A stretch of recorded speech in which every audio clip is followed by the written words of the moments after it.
She arrived with one suitcase, cracked boots, and a name nobody asked for. The man who hired her took one look and said she wasn't what he expected. The children stared like she was something the winter dragged in. The neighbors laughed behind her back, and the most powerful woman in the valley had already decided to destroy her before she'd unpacked a single dress.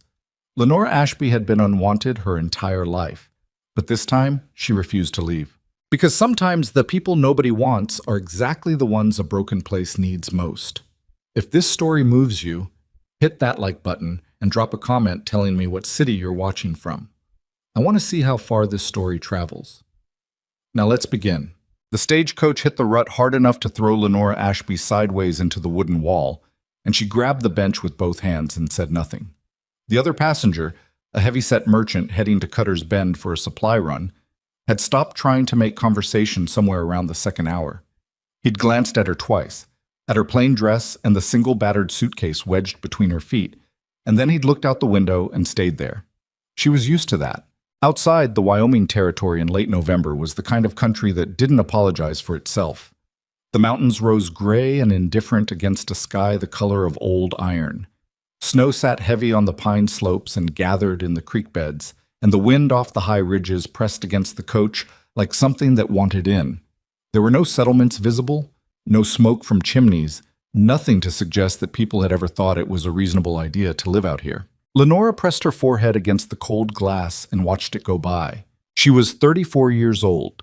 She had $9 and change in the small purse sewn into the lining of her coat.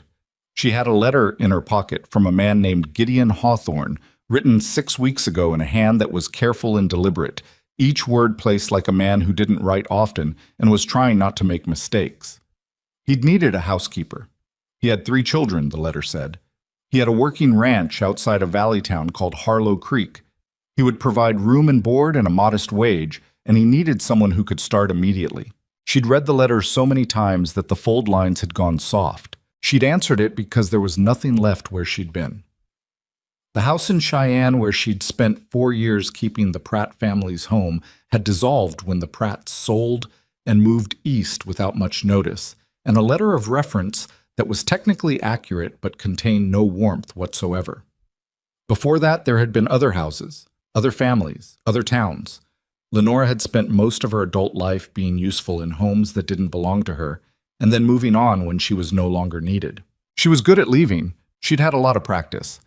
The coach lurched around a bend, and the driver called something down from the box that she couldn't make out, and then the merchant straightened and began gathering his coat, which meant they were getting close to something. Lenora tucked her scarf tighter and looked out the window again. Harlow Creek announced itself as a scatter of buildings along a main road that had been churned to frozen mud. There was a general store with a faded sign, a livery, a small hotel, a barbershop, 2 saloons sitting across from each other, like men who'd argued once and never got over it. Smoke came from most of the chimneys. A few horses stood tied at the rails, patient in the cold.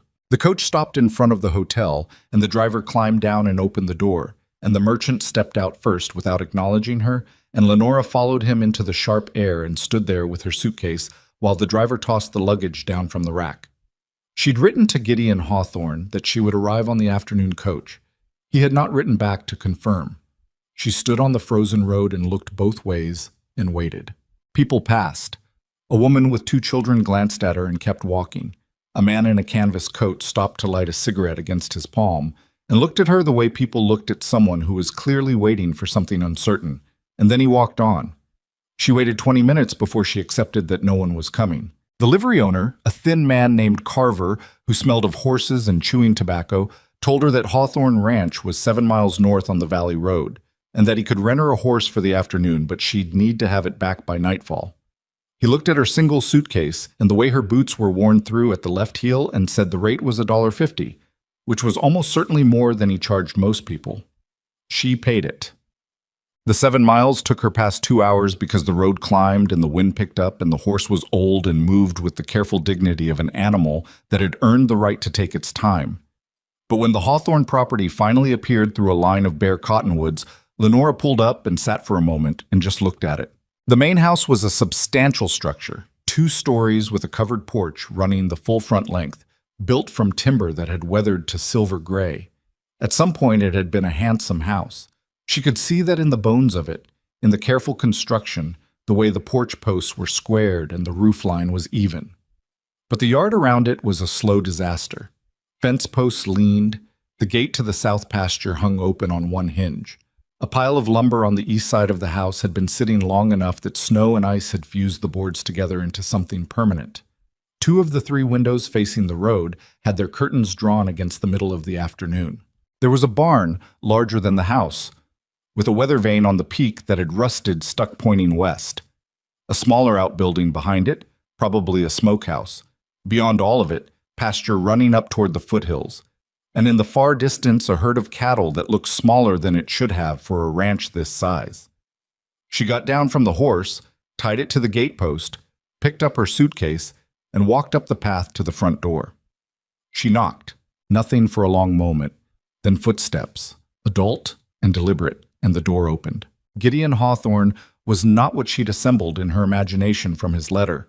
She'd pictured someone older, perhaps. The careful handwriting had suggested patience, and she'd associated patience with age. But he was perhaps 40, maybe a year or two either side, broad through the shoulders and standing just over 6 feet, with dark hair going gray at the temples and several days of beard that hadn't quite decided whether it was intentional. He wore a flannel shirt and suspenders, and the look of a man who had been interrupted doing something and was not especially grateful for the interruption. He looked at her. She looked at him. "Mr. Hawthorne," she said, "I'm Lenora Ashby. We corresponded about the housekeeper position." Something moved across his face that she couldn't quite read. He looked at her suitcase. He looked at the horse she'd tied to the gatepost. "You took the afternoon stage," he said. "I did. I waited at the hotel in town, but I forgot." He said it flatly, without apology, not hostile, but not particularly warm. "Come in." The front room was dim. The fire in the stone hearth had burned down to coals, and no one had put more wood on it, and the room was cold enough that she could see her breath. There was furniture, a settee, 2 armchairs, a table near the window, but the furniture had the look of things that had been left where they fell rather than arranged. A boy's coat was draped over the arm of one chair. A pair of boots sat in the middle of the floor for no apparent reason. On the table near the window, 3 tin plates stacked crookedly, probably from a meal that hadn't been cleared. Gideon Hawthorne walked past all of it without seeing it. "The kitchen is through there," he said, gesturing toward a doorway. "Your room is upstairs, second door on the right. The children are—" He stopped, listened. From somewhere above came a sound, thin and irregular, that Lenora identified after a moment as a child coughing. "Claire's sick," he said. "Youngest. She's been running a fever 3 days." "What has she been given for it?" He looked at her with a kind of blank attention, like the question had come from an unexpected direction. "Alma. The woman who was here before, she had some remedies. I don't know what she used. She left in October." "Has the doctor come out?" "Doc Hennessy is in Harlow Creek. I haven't had time to go get him." Lenora set her suitcase down near the door. "What is the child's temperature?" "I don't have a thermometer." She looked at him for a moment. Then she said, "Can I see her?" "Tapash." Clara Hawthorne was 6 years old, small for her age, with dark hair plastered damp to her forehead and eyes that were too bright and too unfocused in the way of children running serious fevers. She was in a bed in a room upstairs that was cold despite a small stove in the corner that had gone out at some point and been left out. Someone had piled extra blankets on her, which was the right instinct, but not enough. The 2 older children were in the doorway when Lenora came in. The boy was maybe 12, already carrying himself with the careful tension of someone who had taken on more responsibility than he should have at his age. The girl was perhaps 9 or 10, with her father's dark hair and an expression that was monitoring Lenora with frank, serious attention. "You're the new housekeeper," the boy said. Not rude, just establishing facts. "I am. My name is Lenora." "I'm Thomas," he said. "That's May. Claire's been worse today." Lenora went to the bed and crouched down and pressed the back of her hand to Claire's forehead and then to her neck. The child was burning. Not catastrophically, not the kind of fever that announced immediate crisis, but seriously hot and climbing if the flush spreading down toward her jaw was any indication. "How long since she's had water?" "She won't drink," May said from the doorway. She keeps pushing it away. That's the fever talking, not her. Lenora straightened. Is there willow bark in the house, or bone set? The two children looked at each other. There might be, Thomas said carefully. In the kitchen, Alma kept things in a tin box on the shelf. Show me. She found the tin box on the second shelf in the kitchen behind a flour canister. It held dried herbs, some labeled in a cramped hand and some not, and a small collection of brown glass bottles. Willow bark, dried yarrow, something that smelled like peppermint. Good enough to work with. She built up the kitchen fire first, then filled the largest pot with water and set it on to heat. She found a smaller pot for the willow bark tea and started it steeping. She found a clean cloth in a drawer that still had clean cloths in it and soaked it in the cold water from the pump and went back upstairs. Gideon Hawthorne was standing in the doorway of Clara's room. He watched her wring out the cloth and fold it and place it on the child's forehead, and then begin talking to Clara in a low, even voice. Nothing special, just talk, just the kind of grounded, ordinary sound that gives a sick child something to hold on to. He watched this for a while without saying anything. She's going to need the tea as soon as it's ready, Lenora said, not turning around. Every 2 hours tonight. You'll need to keep this cloth cold. She paused. Do you have neighbors who could get the doctor tomorrow morning, early, if she's not improved? The Garfields are a mile east, Thomas said from behind his father. I'll go tonight if it comes to that, Gideon said. Lenora nodded. She wrung out the cloth again and folded it fresh and laid it back. Claire made a small sound and turned her head, and Lenora put her hand on the child's hair and kept it there, and the child stilled. She heard Gideon Hawthorne leave the doorway, his boots going down the stairs. She heard him outside splitting wood a few minutes later, the rhythmic crack carrying clearly in the cold evening air. She did not sleep much that first night. She sat with Clara through most of it, getting the tea into her in small sips every time the child surfaced toward waking, keeping the cloth cold, keeping the stove fed. The fever broke in the gray hour just before dawn, the child suddenly sweating through her nightgown and then sleeping deeply and naturally in a way that was entirely different from the restless tossing of the hours before. Lenora changed the sheets without waking her. She found a dry nightgown in the small bureau and changed the child into it as carefully as she could. And Clara barely stirred. She sat for a while longer until she was certain, and then she went downstairs and started the kitchen fire and put coffee on. The sun was just coming over the eastern ridge when Gideon came in from the barn. He stopped in the kitchen doorway and looked at the fire going and the coffee on the stove, and then at Lenora sitting at the table with her hands around a mug. The fever broke, she said. He stood very still for a moment. Then he came in and sat down across from her, and she poured him coffee without asking and pushed the mug across the table. He didn't say thank you. He drank the coffee and looked at the table and then looked at her with an expression she couldn't fully read. Not gratitude exactly, not relief exactly, something more complicated than either. I expected someone different, he finally said. You mentioned that in your expression when you opened the door. He looked at her. Did I? People usually think they're hiding it, she said. They rarely are. A long silence. He turned the mug between his hands. Outside, one of the horses in the barn called, and another answered. Alma was here 4 years, he said, after my wife died. She kept things running. The children knew her. He stopped. She had family in Colorado. Her sister got sick. She left in October, and we've been... He stopped again. Managing, Lenore said. Something like that. She looked at the kitchen. In the morning light, it was worse than it had been the night before. Not dirty exactly, but wearing down. The kind of slow decline that happens when there's too much to do and not enough hands, and everyone's too tired to notice the small things that keep a house from coming apart at the edges. The curtains were gray with dust. The floor wanted scrubbing. The shelves needed organizing. The window above the sink had a crack in the lower pane that someone had sealed with rags and then stopped thinking about. None of it was unfixable. That was the thing she'd learned in 20 years of working in other people's houses. Almost nothing was unfixable if someone was willing to stay long enough to fix it. I should tell you, Gideon said. He seemed to be choosing his words with some effort. The situation here, it's not what you'd call stable. The ranch has had a difficult couple of years. There are things... He stopped a third time, and she had the impression of a man who had practiced this conversation and kept abandoning it. The wage I offered, I may not be able to— Mr. Hawthorne, she set her mug down. Your youngest daughter had a serious fever last night, and she's sleeping peacefully this morning. Let's call that a start and discuss the rest when there's time. He looked at her for a long moment. All right, he said. But she spent the first week learning the house the way she'd learned every house she'd ever worked in, methodically, without making a drama of it, moving through each room with the patient attention of someone taking inventory. She cleaned and organized and repaired what she could, and made note of what she couldn't. She reestablished a kitchen routine that gave the household a spine of regular meals and regular hours, which children needed the way they needed sleep, especially children who'd been operating without it.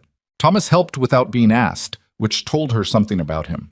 May observed from safe distances and occasionally offered opinions on how things had been done before, which was her way of participating while maintaining deniability. Clara, recovering steadily, followed Lenora around the house at first from a distance and then, by the end of the week, with the frank possessiveness of a small child who had decided someone belonged to her. Gideon was harder to read. He worked long days that started before she was up and ended after dark, and at meals he was present in body, but somewhere else in his attention most of the time, his eyes drifting to the window or to the middle distance above the table. He wasn't cold to her. Not exactly. He answered when she spoke to him. He'd nod at meals and occasionally make brief observations about the food or the weather or something Thomas had done with the horses. But there was a quality to his attention that reminded her of a door that was standing open but wasn't quite an invitation. His wife had been dead 2 years. Lenora had gathered that much from fragments. A photograph on the mantel, a woman with light hair and a serious expression, Thomas saying once, without being prompted, that his mother had planted the rose bushes along the south fence. The absence lived in the house as something more specific than grief, or maybe grief that had gone hard and dense the way wet wood does when it freezes. She didn't push it. It wasn't her business. What was her business was the house and the children, and she kept her attention there. On the 10th day, the trouble arrived with a name. She'd gone into Harlow Creek with Thomas in the wagon to get supplies: flour, salt, kerosene, a few other necessaries. The general store was run by a man named Pruitt, who was perfectly pleasant and spent most of their transaction watching Thomas pack the supplies into the wagon with an expression that was somehow both neutral and calculating. She was just turning to leave when the bell above the door rang and a woman came in. She was perhaps 45, with the kind of looks that required maintenance and got it, hair dark and pinned precisely, a coat that was too good for a Wednesday morning at the general store in a frontier town, boots that had never touched mud in their lives. She moved through the door with the particular ease of someone accustomed to other people making room for her, and people did. Pruitt straightened visibly. The other man in the store, a farmer looking at hardware, seemed to find something absorbing about the nail bins. The woman's eyes went straight to Lenora. "You must be the new Hawthorne housekeeper," she said. Her voice was pleasant, warm, professionally so. I heard Gideon had found someone. "I'm Lenora Ashby. Vivian Blackridge." She offered her hand in a way that was just slightly different from an equal offering, slightly higher, slightly more inclined, the angle of someone expecting something to be done with it rather than shaken. "My late husband owned the Blackridge land north of town. I run the property now." Lenora shook her hand. "Pleased to meet you." "Harlow Creek is a small community," Vivian said, and the pleasantness in her voice was still there, but had developed a surface tension, like ice over water you're not sure is deep. "Everyone knows everyone. We all look out for each other." She tilted her head slightly. "Gideon has had a hard time. We all worry about him, and those poor children." "They seem to be managing well," Lenora said. "Yes, well." The small pause was almost imperceptible. "Managing is one word for it." She smiled, and the smile didn't quite connect to anything behind it. "I do hope you're settling in all right. It can be, it can be difficult, coming somewhere new, people not knowing you, not knowing your history." Another pause. "Where did you come from? Before Harlow Creek?" "Cheyenne. Before that, various places." "Various places," Vivian repeated. "I see." She said it as though the information had confirmed something she'd already suspected. Well, I'm sure you'll find your way. She turned toward the counter as smoothly as a conversation ending. Good morning, Miss Ashby. Outside, Thomas was waiting with the wagon, and when Lenora climbed up beside him, he gave her a sideways look that was older than his 12 years. Mrs. Blackridge, he said. Not a question. You know her. Everybody knows her. He clicked to the horse and the wagon started rolling. She wanted to marry my father after Mama died. He kept his eyes on the road. My father said no. When was that? Last spring. A pause. She didn't take it well, according to May. May pays attention to things like that. Lenora watched the town recede in the wagon's wake. The cold wind came off the ridge and threw grit against the side of the wagon, and she tucked her hands into her lap and thought about surfaces, about ice, about what lived underneath things. Does your father know she feels that way? Still? Thomas shrugged one shoulder. My father doesn't pay attention to things like that. By the third week, the talk had started.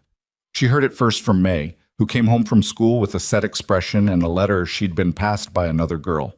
A note, actually, a folded piece of paper, and when Lenora unfolded it carefully, she found it was a single line in an adult hand, not a child's.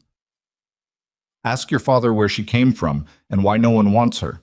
She refolded it and held it for a moment and then gave it back to May. Throw that away, she said. What does it mean?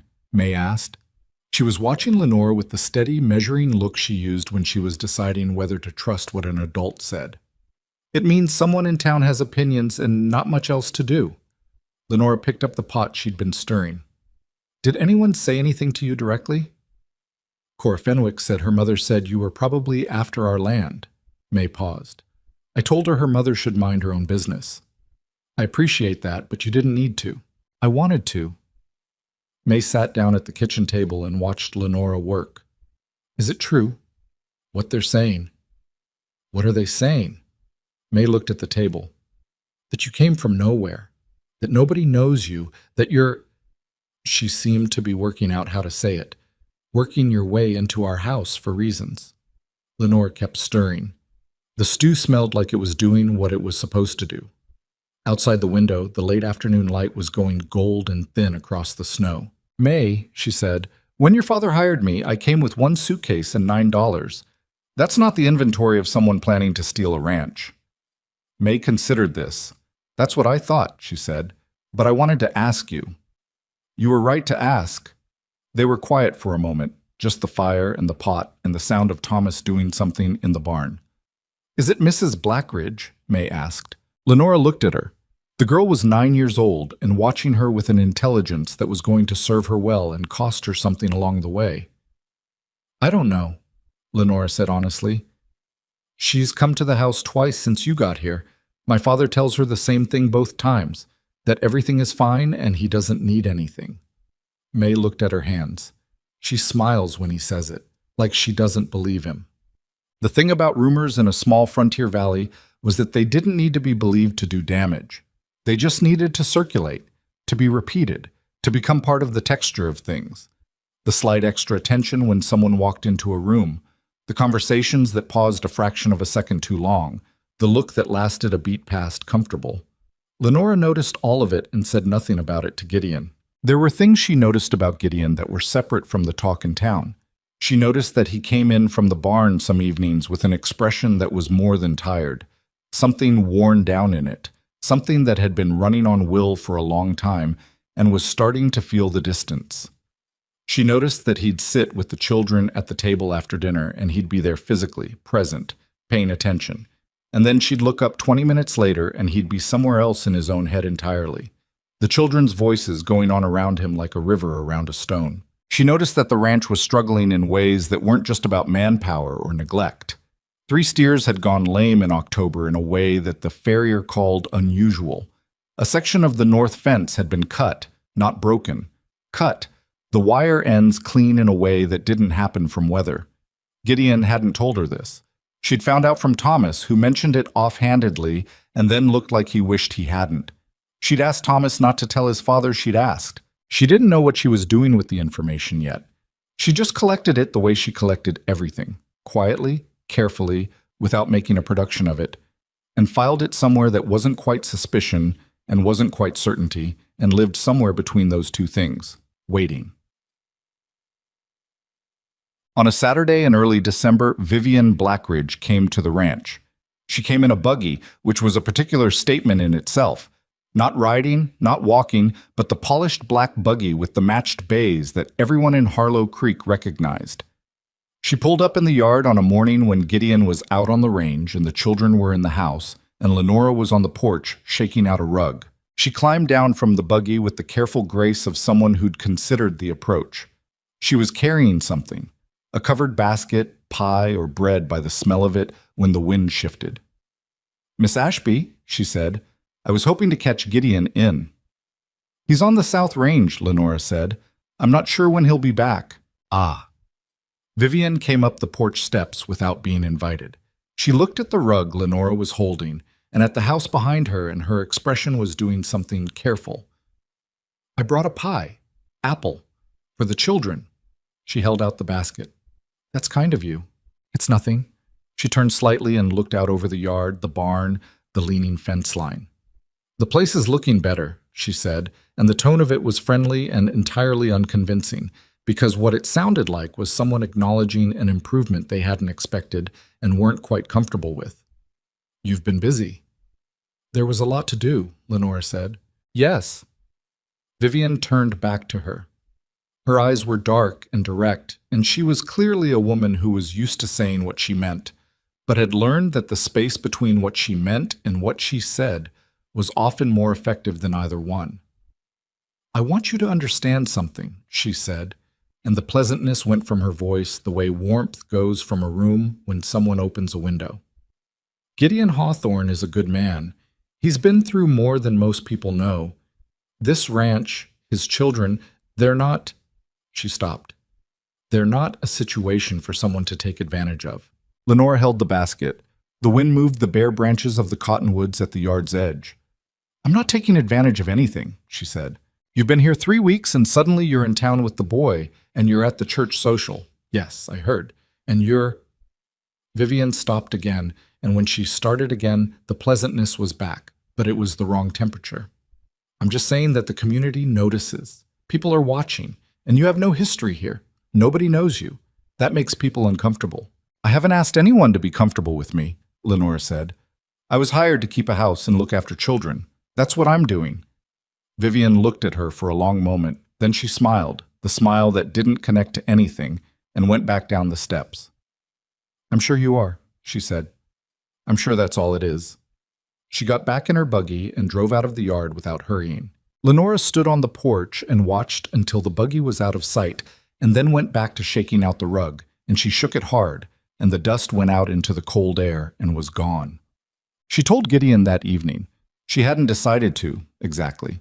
She'd carried it through the afternoon and through supper, and after the children were in bed, she was in the kitchen going through the supply list when Gideon came in for a second cup of coffee, and she looked up and said, "Mrs. Blackridge came by this morning." He stopped in the middle of the room. "What did she want?" "She brought a pie." Lenora set the list down.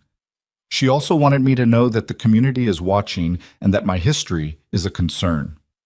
Something moved through Gideon's expression. Not quite anger, not quite something else. He turned and poured his coffee and stood there a moment with his back to her. "She say anything else?" She implied, fairly clearly, that she thought I was here for reasons other than housekeeping. He turned. "Are you?" The question sat in the air between them. She met his eyes, which were dark and serious and tired in a way that went deeper than the day's work. "I'm here because you hired me," she said. "I'm here because your children needed someone and your ranch needed someone and I needed work." She paused. "That's the whole of it." He looked at her for a long moment, with an expression she was starting to recognize. The expression of a man who had learned to read things sideways, who'd been through enough that he approached most things at an angle. "Vivian's husband left her a good deal of property," he said, "and she runs it better than most men would. She's not a bad person." He seemed to be working through something carefully. "But she decides things. She sees how something ought to be and she decides, and then she doesn't move off it." "She decided about you," Lenora said. "Last spring, yes." He drank his coffee. I told her I wasn't ready. She heard something different. What did she hear? She heard that someone else might need to change my mind for me. He set the mug down. I've been dealing with it since then. The talk in town, some of it comes from her. Some from people who believe whatever she says because she's the biggest landowner in the valley. He looked at Lenora. I should have told you when I hired you that it might not be easy, the social situation. I've never been in a situation that was easy, Lenora said. I don't know how to navigate easy. Something shifted in his face. Not warmth exactly, not yet. But the door that had been standing open took one step back from closed. Neither do I, he said. The first snow of real consequence came in the second week of December, 2 feet in 2 days, and the ranch sealed itself in and the world outside Harlow Creek became theoretical. In that silence, in the particular intimacy of a household pressed together by weather, things happened the way things always happened in that kind of circumstance, slowly and without announcement. Thomas started teaching her to play chess on the evenings when work was done. May began leaving small tokens on the kitchen table, a pressed wildflower she'd kept since summer, a river stone that was particularly smooth, without explaining them and without looking to see if Lenora noticed, though she clearly did. Claire had decided without negotiation that she would sit on Lenora's lap after dinner for exactly as long as she wanted to, and Lenora would tell her a story, and this was apparently now a permanent feature of the household schedule. Gideon watched all of this from the edges. He was not a man who softened quickly. She understood that. He'd built his careful distance over 2 years of grief and whatever else the ranch had put him through, and it wasn't going to dissolve because the house was clean and the children were eating regular meals. But there were moments, small ones, particular ones, when he looked up and his eyes would rest on her for a fraction longer than necessary, and she would look away, because she was a practical woman and she didn't make plans based on fractions of a second. But she noticed. What? On the 15th of December, she found the cattle. She'd gone out to the far south pasture to check on the fence line, something she'd started doing after Thomas's offhand comment in the early mornings when she had an hour before the household woke up. And she found them there, 11 head scattered across the snow. Dead. Not from cold, not from injury.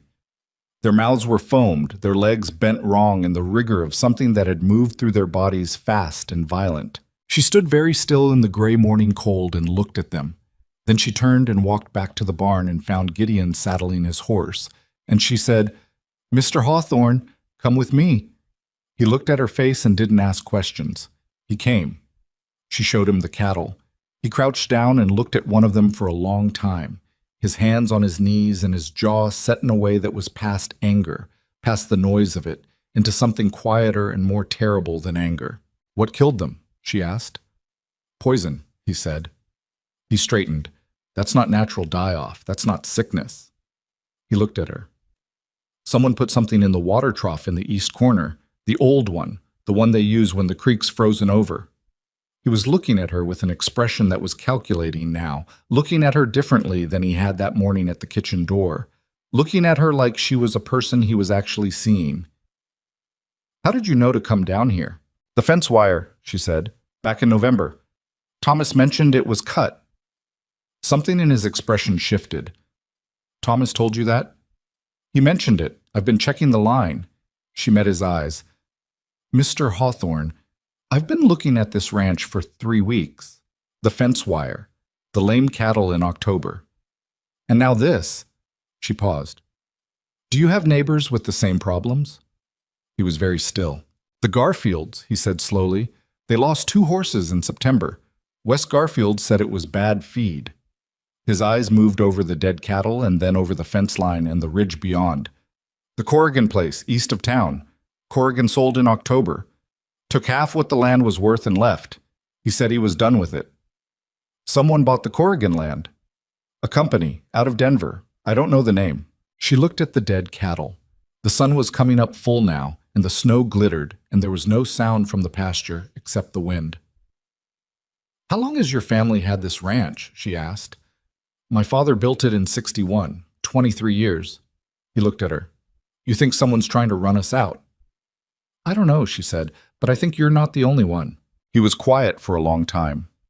The wind moved through the bare trees at the pasture's edge, and the horses in the barn called to each other, and the day came up cold and clear and indifferent. "I'm going to talk to Wes Garfield," he finally said. "I think you should." He looked at her for a moment with that expression, the door moving. "You've been paying attention." "I always pay attention," she said. "I just usually don't say anything about it." He nodded once. Then he turned and went back to the barn, and Lenora stood a moment longer in the cold morning and looked out over the snow, over the ridge, over the distance where the mountain sat gray and enormous and did not offer any reassurance at all. She thought about what Gideon had said about Vivian, that she decided things and didn't move off them. She thought about the cut fence wire and the dead cattle and the Corrigan land. She thought about a man named Corrigan who'd taken half what his land was worth and left in October. She picked up the hem of her skirt from the snow and turned back toward the house where the children were waking up, where the kitchen needed the fire built up, where the day's work waited in the patient way that work always waited, indifferent to everything that might be gathering at the edges of the world. She walked back through the snow. She didn't run. She never ran. Wes Garfield was a big man gone thin in the wrong places, the kind of thin that comes from worry eating at a person steadily over months.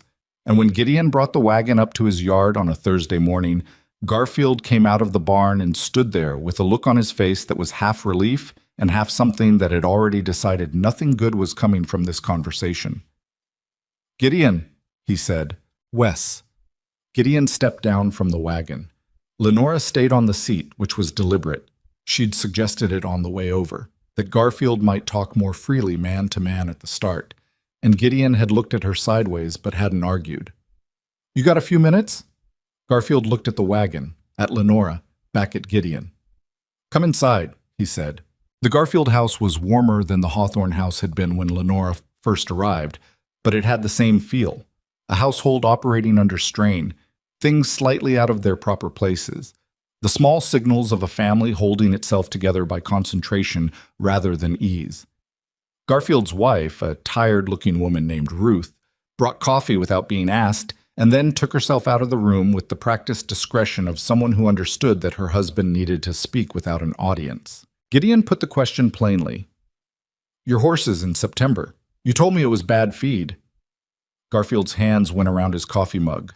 He looked at the table. "That's what I told people." "What was it really?" A long pause. Garfield looked up at him, and in his face was the expression of a man who had been carrying something alone for long enough that part of him was exhausted by the weight of it, even if he wasn't sure he was ready to put it down. "Poison," he said. "Same as what takes an animal fast. I found the trough with residue in it, but I didn't—" He stopped. "What was I going to do, Gideon? Go to the sheriff and say someone poisoned my horses? Harlan Dodge has been county sheriff for 11 years. You know who put him there." Gideon looked at him. "Silas Granger." Garfield didn't answer, which was its own kind of answer. Silas Granger was a name Lenore had heard twice since arriving in Harlow Creek, once in Pruitt's store, a reference in a conversation she wasn't part of, and once from Thomas, who'd mentioned him the way children mention things they've overheard and half understood. She'd filed the name away. Now she was rearranging what she'd filed. "Who else?" Gideon asked. Garfield turned his mug. "You know the Holloway family, east side of the valley? Sold in August. Month before that, their barn burned. Insurance didn't cover half the loss, and then a man from a Denver company came through and made an offer, and Holloway took it, said he was done." He shook his head. "The Petersons.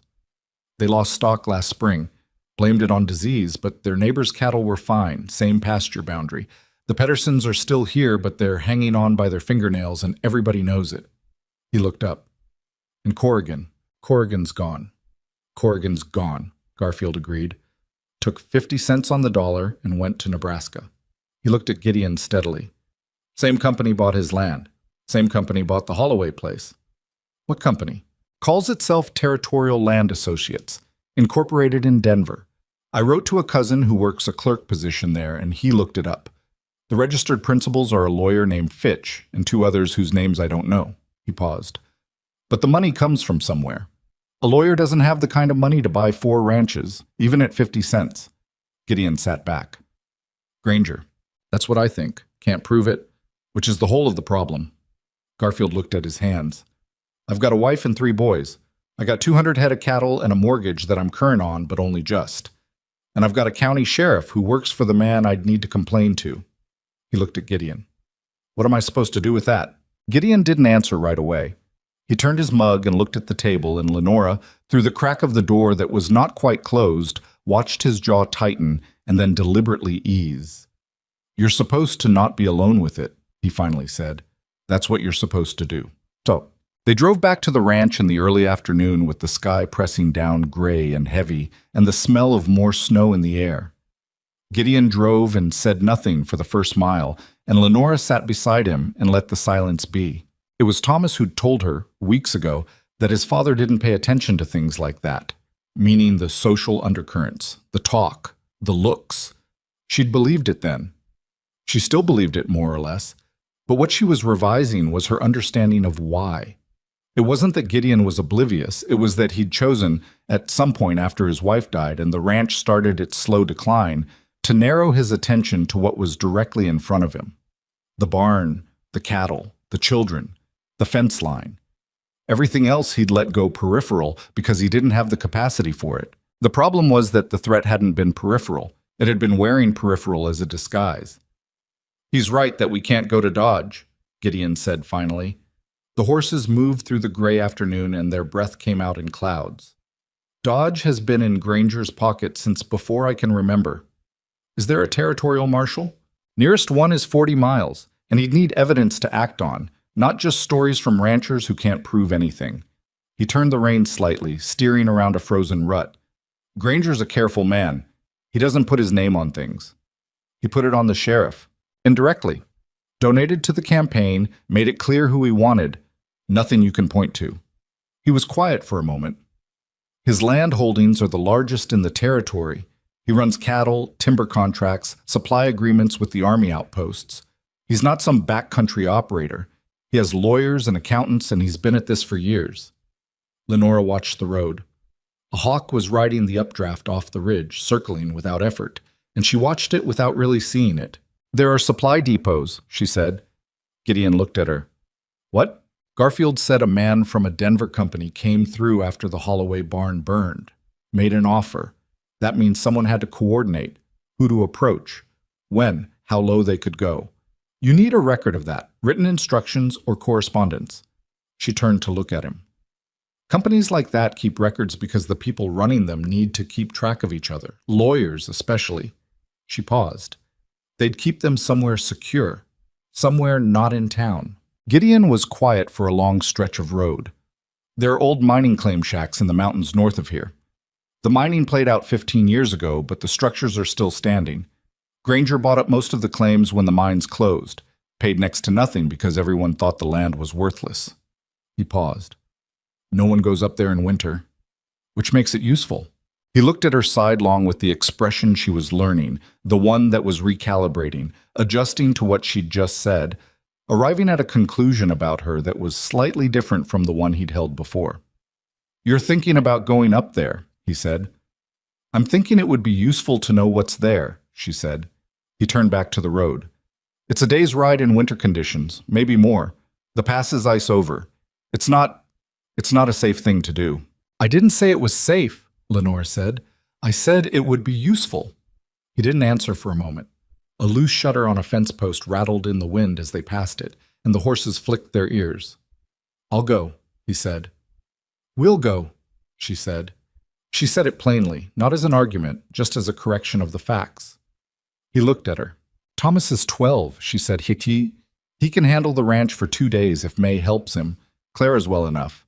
She looked back at the road. "You don't know what you're looking for in a set of papers. I've worked for a lawyer's household. I know how they keep records and what matters in them." It was a quiet conversation, not a dramatic one. The wind moved the dry grass at the roadside, and the horses pulled steady, and the sky lowered. He didn't argue with her, because there wasn't a reasonable argument to make, and he was, she was learning, a man who was honest enough not to make unreasonable ones. 2 days, he said. "We go up, we look, we come back." "Yes," she said. They left before dawn on a Saturday, both of them layered in everything warm the house contained. Gideon on his own horse and Lenora on the older mare he kept for light ranch work. The children were still asleep when they left. She'd told Thomas the night before, practical and direct. They'd be back Monday. Here was what needed doing. Here was where the extra food was. Here was what to do if Clara's fever came back, which it wouldn't, but here was what to do anyway. Thomas had listened with his careful, watchful face and then said, "You'll be careful." It wasn't quite a question. "Yes," she said. "My father doesn't always make the best decisions when he's angry," Thomas said. "He doesn't do stupid things, but he gets fixed on something." She'd looked at the boy for a moment. "I'll keep an eye on that," she said. "Good," Thomas said, and went back to his book. And she'd stood there another moment thinking that he was going to be someone remarkable when he was grown, if the world gave him room to be. The mountain trail was everything Gideon had warned her it would be. The lower slopes were manageable, the snow packed enough for the horses to find footing, but as they climbed, the temperatures dropped and the wind off the upper ridges came at them sideways with a personal quality, the kind of cold that seemed to locate the gaps in your coat and stay there. The trail was not a trail in any maintained sense. It was the remnant of one, a scar in the mountain that had once been used and wasn't anymore. And Gideon picked his way along it with the careful attention of a man who knew the mountain was not his friend, but might be willing to be neutral. They stopped at midday in the shelter of a granite outcrop to rest the horses and eat, and the silence up there was the complete kind, the silence of a place that had no traffic with the world below. Lenora's hands were numb inside her gloves. She pressed them together and thought about Garfield's face at the kitchen table, the weight he was carrying. "How many ranches do you think he's after?" she asked. Gideon was looking at the trail above them, calculating. The whole east side of the valley would give him water rights to 3 creeks, 10 ranches, maybe 12, between here and the foothills. He turned. If he gets the water rights and the land, he can run cattle at a scale nobody else in the territory can match. Army contracts, beef supply to the railroad towns. There's a lot of money in that if you're big enough. He paused. "We're not big enough to compete. None of us individually. That's the point." She thought about that. "Did your wife know about this before she died?" The question was perhaps more direct than the moment called for. She saw him go still in the way she'd learned meant she'd touched something. "She was starting to notice things," he said. "She was better than I am at noticing things." He was quiet for a moment. "She died in the spring, a year and a half ago. Fever that came on fast. Doc Hennessy said it was infection from a cut that went bad." He stopped. He stopped again. She waited. "She was healthy," he said. "She was the healthiest person I knew, and she cut her hand on a fence wire in March, and 6 weeks later she was gone." He looked at the mountain above them with an expression that was not going to resolve. "I've spent a long time thinking about that fence wire." Lenora held what he'd said carefully. She thought about the fence wire cut clean in November. She thought about what it might mean or might not mean and decided that this was not the place for that conversation. "We should keep moving," she said. He nodded and they got back on the horses and went up. The mining shacks were 3 structures in a shallow bowl below the last ridge, protected from the worst of the wind by the rock walls on 3 sides. They'd been built to last by men who intended to be there a long time and had been abandoned instead, and 20 years of weather had worked on them steadily. But the largest one was still solid, its door held shut by a rusted drop bar that came up with effort. Inside was cold and dark, and smelled of old paper and damp wood. Gideon got the small lantern going and held it up, and they both looked. There were crates, wooden shipping crates along one wall, 4 of them, sealed and stacked. A small desk, actual desk furniture, brought up at some effort and expense, with a lockbox on top of it that was locked, but old enough that the lock was a formality. A shelf with ledger books, 5 of them, their spines unmarked. Lenora went to the ledgers first. She opened the first one and held it toward the lantern and read. The handwriting was precise, a clerk's hand, columns of dates and figures and abbreviated notations that made sense once you knew what you were looking at.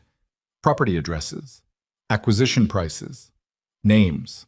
"This is a record of purchases," she said. "Territorial Land Associates.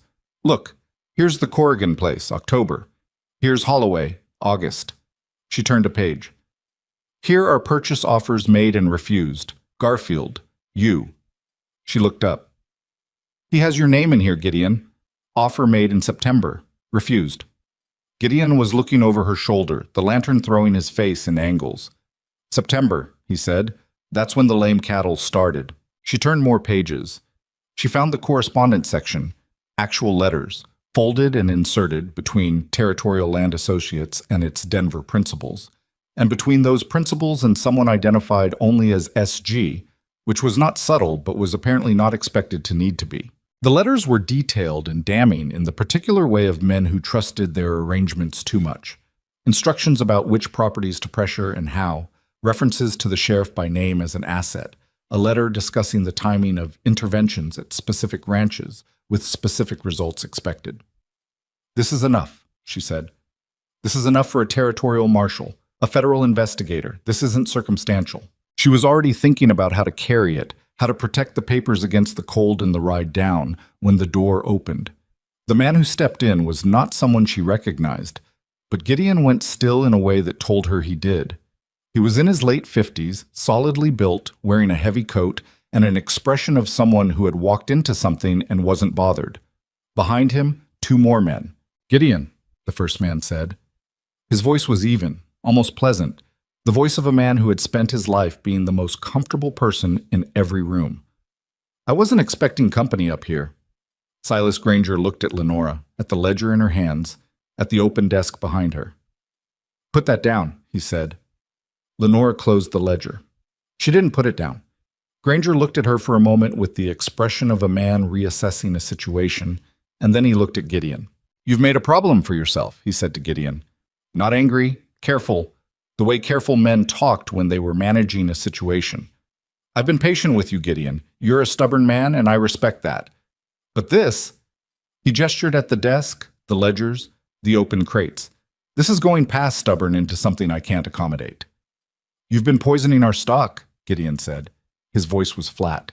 "I've been running a land acquisition business," Granger said. "There are pressures involved in that. Nothing that isn't done in every territory, every frontier market. It's business. You killed 11 of my cattle last week. I'm sorry about your cattle." He didn't sound sorry.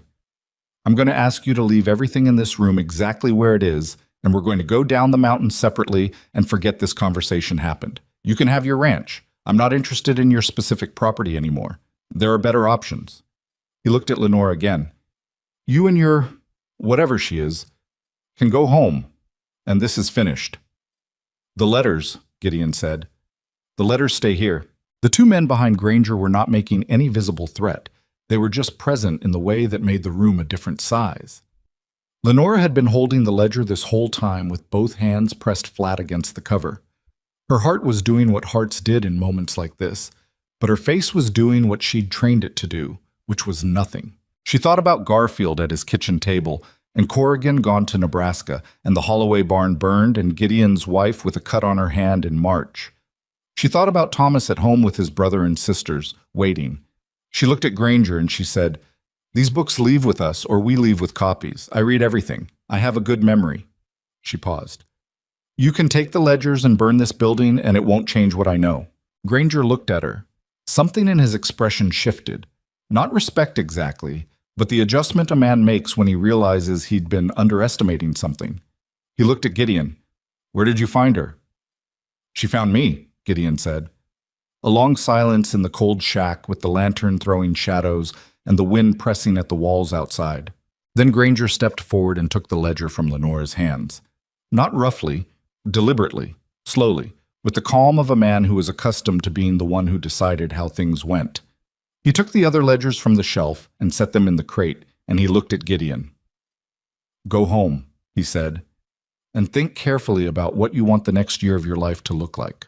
They went down the mountain in the dark, and neither of them spoke for a long time, and the cold was absolute, and the horses found the trail by feel and habit, and somewhere below them the valley waited with its lights and its talk and its slow machinery of fear grinding on.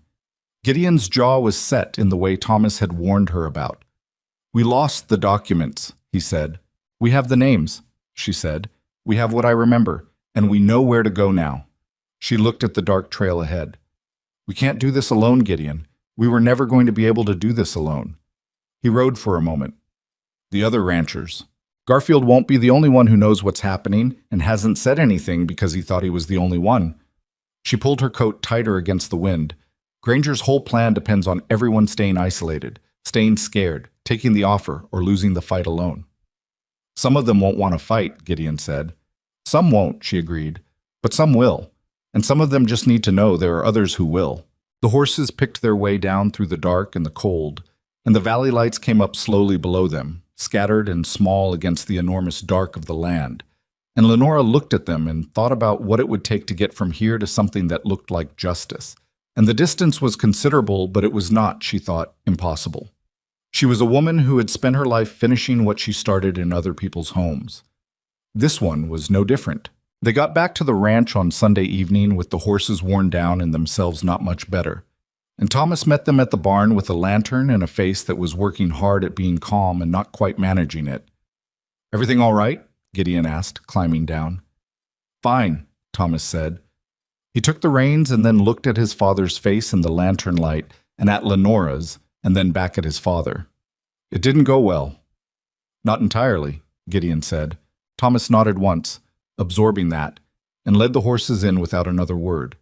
He was 12 years old, and he understood that there were times when the adults needed to eat and get warm before they could explain anything, and he had the sense to give them that. Lenora watched him go and thought again what she'd thought before, that the world had better make room for this boy. Inside, May had kept the kitchen fire going, and there was food on the stove, something with beans and salt pork that was overcooked but warm. And Clara was asleep upstairs, and the house was intact and ordinary in the way that ordinary things feel almost unbearably good after 2 days in the cold with Silas Granger's face in your head. She and Gideon ate without talking much. After, she sat at the table with a piece of paper and wrote down everything she remembered from the ledgers: names, dates, figures, the abbreviated notations, the property addresses. She wrote for an hour and a half, while Gideon sat across from her and watched, and occasionally said a name she'd half remembered, and she filled it in. By the time she was done, she had 4 pages in her careful hand, and she looked at them and thought that it was not the same as the original documents, but it was something. "This is what we have," she said. Gideon looked at the pages. "A territorial marshal needs original documents. A lawyer would say this is—" "A lawyer would say it's hearsay," she said. "Yes, but a territorial marshal can use it to know where to look. And if we can get other ranchers to make statements, documented statements, about what happened to their properties, Granger's lawyers will bury it, maybe." She straightened the pages. "Or maybe not. Granger has spent years making sure no one compared notes. The moment people start talking to each other and the pattern becomes visible, his cover is gone. He can't explain away 12 coordinated incidents across the same valley." Gideon pushed back from the table and stood and went to the window. Outside was nothing but dark and the faint shapes of the barn and the fence line. "I'm going to talk to Garfield again," he said, "and I'm going to talk to the Petersons. And the Dunns, south side. Their fencing has been going wrong for months, Nora Dunn told me at the last social before I stopped going to socials." He turned. "If I go to each of them alone, some of them will talk to me and some won't. But if they see each other, if they see that it's not just their bad luck—" He stopped. "Then they're not alone anymore," Lenora said. He nodded. "There's another problem," she said. She'd been holding it since they came down the mountain, and she was done holding it. "Granger knows we were in that shack. He knows we saw the ledgers. He's going to move faster now." The silence in the kitchen had weight to it. "Yes," Gideon said. "He's going to make an example." "Probably of you," she said. "Because you're the one who found the shack, and because you already refused his offer in September, and because you're the kind of stubborn that makes men like him uncomfortable." She looked at him steadily. "You need to be ready for that." He looked at her from across the room with an expression that was complicated. Not fear, not quite, but the recognition of someone who had just heard a true thing said out loud and was feeling the weight of it. "I've been ready for something like this for 2 years," he said. "I just didn't know what shape it would take." The shape it took came faster than either of them expected. 4 days after they got back from the mountain, the hay storage burned. It went up at 3 in the morning, and Thomas was the one who smelled it first. He'd gotten up for water and come back through the upstairs hall and stopped and said out loud to the empty house, "Something's wrong," in a voice that Lenora heard through her door and was out of bed before she was fully awake. By the time they got outside, the storage barn was fully involved, the fire 40 feet high. the heat pushing them back from 30 yards. Gideon got the horses out of the main barn, got them out barely, the animals panicking, and Thomas was with him, and between the two of them they managed it. But it was close and ugly, and Lenora stood in the yard with Clara on her hip, and May pressed against her side and watched the fire eat the winter's hay supply. There was nothing to do but watch. The well was too far, and the bucket line would have been meaningless against a fire that size. So they stood in the cold and the orange light and watched it go. When it was down to coals, Gideon walked over to the remains and stood there for a while. Then he came back to where they were standing, and he looked at his children's faces. May's controlled and Clara's tear-tracked, and Thomas's set hard the way his father's went. And he said, "Nobody's hurt, that's what matters." Thomas said, "He did this?" Gideon didn't deny it. "What do we do?" Thomas asked. Gideon looked at Lenora over the children's heads. She looked back at him. She had Clara's weight on her hip and the child's face pressed into her neck, and the fire's heat still on her face, and she thought about Granger's voice in the mountain shack. Go home and think carefully about what you want the next year of your life to look like. And she thought about running, which she had always been good at, and she thought about the 4 pages of notes in the tin box under her bed, and she thought about 12-year-old Thomas, who was standing in the burned yard asking what they were going to do. "We move faster," she said. She went with Gideon to the Garfields first, because Garfield had already opened the door, and then to the Petersons, who were a couple in their 50s who'd been on their land for 30 years and had the look of people who had absorbed so much that they'd gone quiet on the inside. Peterson listened to Gideon with his arms folded and his jaw tight, and then he looked at his wife, and she looked back at him with the look of a long marriage making a decision together, and he said, "When?" The Dunns were harder. Nora Dunn was willing. She'd been watching her fencing fail and her husband's health decline, and the offer from the Denver company sitting on her kitchen table for 6 weeks, and she'd been holding it away from herself like something that would burn her. But her husband, Clay, was a man who'd been frightened into a particular kind of stubbornness, the kind where the danger feels bigger than any alternative. And he sat in their kitchen and said, "We fight this and we lose everything." "You're already losing everything," Lenora said. She hadn't meant to say it, but it came out, level and direct. "Clay, that offer on your table is 50 cents on the dollar for land your family has worked for 20 years. You take that offer, you go where? With what? You fight and you might lose, but you fight together and you might not." Clay Dunn looked at her for a long moment. He was a man with earth in his hands and defeat in his posture, and he looked at her the way people sometimes looked at her, like he was trying to figure out who exactly she was and why she was talking to him like this in his own kitchen. "Who are you?" he said. Not hostile, just tired. "You've been here what? A month?" "Long enough," she said. "Long enough to know that Granger's plan only works if everyone stays separate and scared." He looked at Gideon. "You trust her judgment?" Gideon looked at Lenora. "I trust her judgment," he said, and said it simply, without embellishment, and she felt the weight of it. Clay Dunn unfolded his arms. "All right," he said. "Tell me what you're planning." What they were planning required the auction. The Harlow Creek Regional Cattle Auction happened every January, and it was the largest gathering of ranchers, buyers, investors, and territorial officials in the valley's calendar. Everyone came, not just the local families, but buyers from Denver and Cheyenne, territorial land assessors, occasionally a government official or two. And this year, Gideon had heard through Garfield, a newly appointed territorial judge named Aldrich, who was making a circuit of the valley districts. A territorial judge was not a federal investigator. He couldn't arrest anyone. But he was outside the county structure, outside Harlan Dodge's jurisdiction, and he was someone whose presence at a public accusation would mean the thing couldn't simply be buried. The plan, such as it was Lenora's in its bones, even if she didn't say so. She laid it out for Gideon one evening after the children were in bed, practical and sequenced, and he listened and then said, "You want me to make a public accusation in front of 100 people. I want the pattern to become visible in a place where it can't be invisible," she said. "Granger has kept this quiet because quiet is how it works. You stand up at that auction and you name what's been happening, and you have 6 ranch families standing with you. That's not one disgruntled man with a grudge. That's a pattern. He'll have lawyers there within a week, yes, but he'll also have a territorial judge who heard the accusation publicly and can't pretend he didn't, and he'll have 40 witnesses who know what was said. She looked at him. He's been operating in the dark, Gideon. We put him in the light. That's all we can do. The light does the rest. Gideon was quiet for a moment. What if Aldrich doesn't take it seriously? Then we've lost nothing we wouldn't have lost anyway. She met his eyes. But I don't think he won't. She was not certain of this. She was not certain of much. But she'd spent a month in this valley watching the damage that silence did, watching people carry the same weight in separate rooms while the man doing the damage to them counted on exactly that. And she was done with the idea that waiting and hoping was a strategy. What? In the 2 weeks before the auction, the retaliation came in the way she'd told Gideon it would, and it was worse than she'd named. The Garfield cattle were found scattered across their north pasture on a Thursday morning, 30 head down in the same pattern as the Hawthorne cattle in December. Wes Garfield stood in that pasture and looked at what Granger had taken from him and didn't say anything for a long time.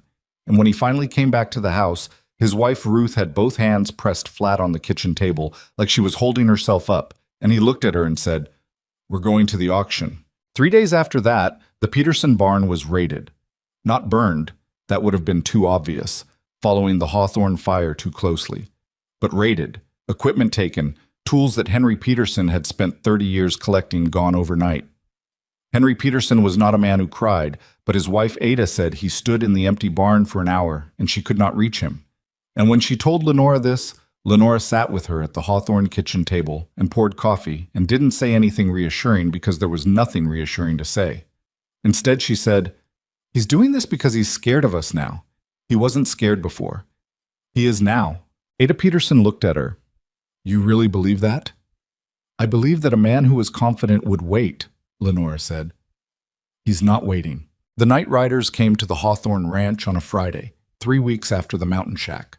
4 of them on horses, coming in from the north at past midnight, and they didn't do anything. They just came to the edge of the yard and stopped there in the dark, and then turned and went back. Gideon had been sitting up and he'd seen them, and he'd come and woken Lenora at the bedroom door, and she'd come out and stood with him on the porch, and they'd watched the darkness where the riders had been. "He's trying to scare us," Gideon said. "Yes." "Is it working?" She thought about it honestly. Her hands were cold and her stomach had done something unpleasant when Gideon had knocked on her door, and she'd understood in the first second of waking what the knock meant. She was not fearless. She'd never claimed to be. "It's working on my nerves," she said, "not on my plans." He made a sound that was almost a laugh, which was the closest she'd heard from him. May came home from school with a bruise on her forearm 4 days before the auction. She came in the door and went straight upstairs, and Lenora followed her because she'd learned to read May's particular variety of composure, which was the composure of a child who had decided early that showing damage was dangerous. She found her in her room, sitting on the edge of her bed, looking at the wall. "May, I'm fine. What happened to your arm?" May looked at it. She had pushed the sleeve down, but not quite far enough. "A girl pushed me into the fence at school, on purpose." She paused. "Her father works for Granger." Lenora sat down on the bed beside her. The room was cold enough that she could see May's breath, and she should probably do something about that, add more wood to the small stove, but she stayed where she was. "Did you tell the teacher?" "The teacher didn't ask." May's voice was careful and even in a way that was costing her something. "She looked at my arm, and she looked away." A pause. "Lenora, is my father going to lose the ranch?" The question was direct and deserved a direct answer. Lenora thought about giving a comforting one and decided against it. "I don't know," she said. "I think there's a real chance we can stop what's happening, but I don't know for certain. If we lose it, where do we go?" "I don't know that either." May looked at her. She was 10 years old, and there was nothing childlike in her expression at that moment. "Most people would say something reassuring right now," she said. "I know. Why don't you?" "Because you're too smart for it to help," Lenora said, "and because I respect you too much to do it." May looked at her for a long moment. Then she leaned sideways and put her head against Lenora's shoulder, and Lenora put her arm around her and held on, and they sat like that while the afternoon went dark outside the window and the cold settled into the room, and neither of them said anything, because sometimes the most honest thing you can do for a person is just stay. The night before the auction, Gideon found her in the kitchen at 11 o'clock, which was where she was when she couldn't sleep, which had been most nights for the past 2 weeks. He sat down across from her and she poured him coffee without asking, and they sat with it for a while. 6 families, he said. 6 families standing with us. 6 that I know of, maybe more once it starts. And a judge who may or may not give it any weight. And a judge, she agreed. He turned his mug. Outside, the wind had come up again, the Wyoming wind that never really stopped in winter, just changed direction. The house creaked in it the way old houses did, settling and resettling, the sound of something built to last, accommodating the pressure put on it. After tomorrow, he'd said, whatever happens. He stopped. He was looking at his coffee, and his jaw was doing the thing where he was trying to say something he hadn't rehearsed. I want you to know that whatever happens tomorrow, this ranch, you have a place here. Whatever happens. She looked at him. You don't have to, she started. I'm not saying it as employment, he said. He looked up from his coffee and looked at her directly, which he did not always do, which was not his habit. I'm saying it as... He stopped again. I'm not good at saying things, he said. I know, she said. I've noticed that you know. He held her eyes. I've noticed a lot of things. About you, about what you've done here. He paused. Clara asks for you first in the mornings, before she asks for me. She's 6, Lenora said. She's had 3 people in her life since her mother died. Alma, who left. Me, who's been... He stopped. And you. He said it plainly, without drama. You haven't left. I haven't had reason to. You've had 100 reasons to. His voice was level but not easy. The talk in town. Vivian, the fire, the rioters. You haven't gone. She looked at her hands on the table. She thought about the $9 in the lining of her coat when she'd come here. She thought about all the houses she'd been useful in and moved on from. The practice she'd had at leaving, the ease of it, the way she'd come to think of leaving as her most reliable skill. I told May yesterday that I respected her too much to say something reassuring when I didn't know if it was true, she said, so I'll tell you the same. She looked up at him. I don't know what this is. What's happening between... She stopped. I know what I want it to be. I'm not someone who says things before I know if they're true. That's fair, he said. After tomorrow, she said. Let's get through tomorrow. He nodded. He drank his coffee and she drank hers, and the house moved in the wind and the fire in the stove burned down toward morning, and they sat together in the kitchen in the particular quiet of 2 people who have said something true to each other and are holding it carefully. The auction grounds were 3 miles south of Harlow Creek, a permanent structure that had grown up around the original cattle pens. A large open pavilion, covered pens running east to west, and in January, a crowd that filled the place to its edges. Gideon and Lenora arrived with Thomas in the wagon at 8 in the morning, and the grounds were already thick with people, the breath of men and animals rising in the cold air, the sound of cattle and conversation, and the auctioneer's assistants going through their morning prep. Lenora found Garfield near the east pens. He had the look of a man who had made a decision and was keeping it. Peterson's here, Garfield said. Dunn's came in this morning. Murphy's too from the south side. They've had fence problems all fall. They'll stand up. He looked around the crowd. There's maybe a dozen families here who've had Granger's problems.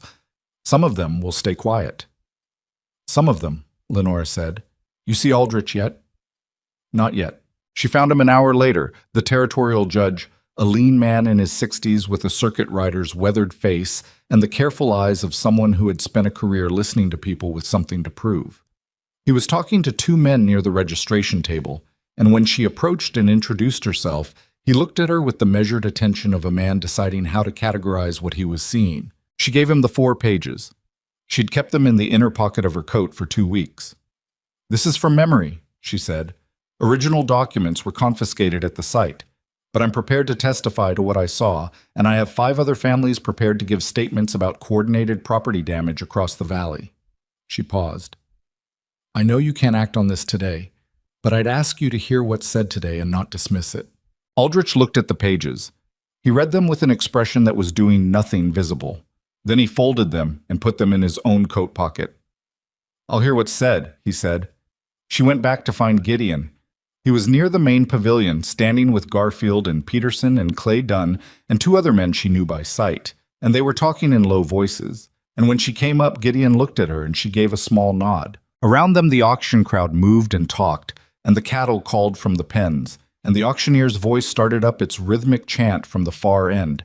And somewhere across the pavilion, Lenora saw Silas Granger's heavy coat and the careful placement of three men around him that wasn't quite bodyguards, but in the same direction. Granger saw Gideon. The look between them from across the pavilion crowd was not long, but it was complete. Gideon turned to Garfield and said, "When Rollins finishes the first round, before the break." Garfield nodded. Lenora stood beside Gideon in the noise and the cold and the press of people, and she thought about Granger taking the ledger from her hands in the mountain shack, slowly and deliberately, the way a man took something that was already his. She thought about May's bruised arm. She thought about Garfield's 30 dead cattle in the snow. She reached out and put her hand on Gideon's arm just for a moment, and he looked at her and she said, "Don't get fixed on the outcome. Say what's true and say it loud enough that no one can say they didn't hear." He covered her hand with his for a second. 1 second. "Right," he said. The auctioneer's voice rolled on across the crowd. Somewhere in the pavilion, a judge was reading 4 pages in a neat hand. Somewhere at the far edge, Silas Granger was calculating. And Gideon Hawthorne turned toward the crowd and took a breath and started walking toward the center of the pavilion floor, and Wes Garfield fell in beside him, and Henry Peterson, and Clay Dunn, and the Murphys, and 2 others. And the crowd parted around them the way crowds do when they can see something is about to happen that they have not been prepared for. Lenora stayed where she was. She'd told him what to say. The rest was his. She watched him go, and she stood very still in the noise and the cold, and she didn't look away. The pavilion didn't go quiet all at once. It went quiet the way a room does when something happens that people aren't sure how to process. In patches, spreading outward from the center, the auctioneer's voice trailing off mid-sentence, conversations stopping one by one as heads turned and the crowd registered what it was seeing. Gideon Hawthorne standing in the middle of the floor with 6 men behind him, and the particular quality of stillness on his face that told anyone who knew him that this was not an accident or an outburst. "I need a few minutes," Gideon said. He said it at a volume that carried without shouting, the voice of a man who had spent 20 years calling across open land. "I have something this valley needs to hear." From her position at the edge of the crowd, Lenora watched Silas Granger. She'd been watching him since Gideon started walking, and she watched him now. The way his expression went from surprised to calculating to controlled in the space of about 3 seconds, and the way he turned to the man nearest him and said something brief and quiet. Not panic. The adjustment of someone who was already thinking about the response while the problem was still forming. That was the thing about men like Granger. They didn't rattle easily. Gideon spoke for 8 minutes.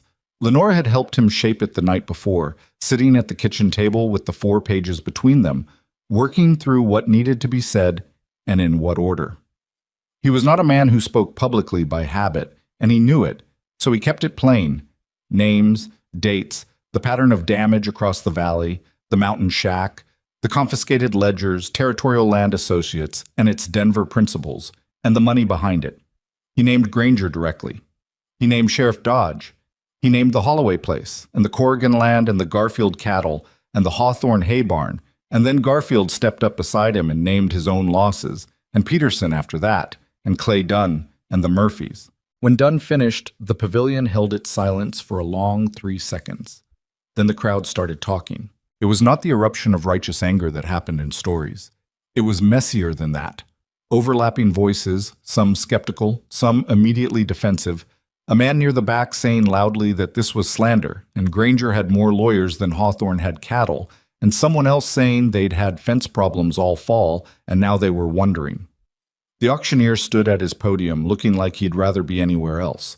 2 of Granger's men were moving through the crowd, not threatening anyone, just moving, positioning.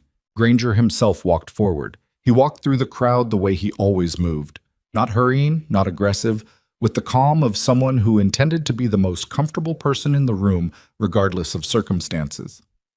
People made room for him. He stopped 10 feet from Gideon, and he looked at him and then at the line of men behind him. "This is a serious accusation," Granger said. His voice was even and carried well. "Gideon, you and I have disagreed about business in the past. That's no secret, but what you're describing is criminal, and saying it in front of a crowd doesn't make it true." "I saw the ledgers," Gideon said. "You were trespassing on property I legally acquired, and you're reporting the contents of documents you saw for 10 minutes. Granger looked at the crowd, not Gideon. He was talking to the room, Lenora realized, not to Gideon, already working the audience. "I have nothing to hide.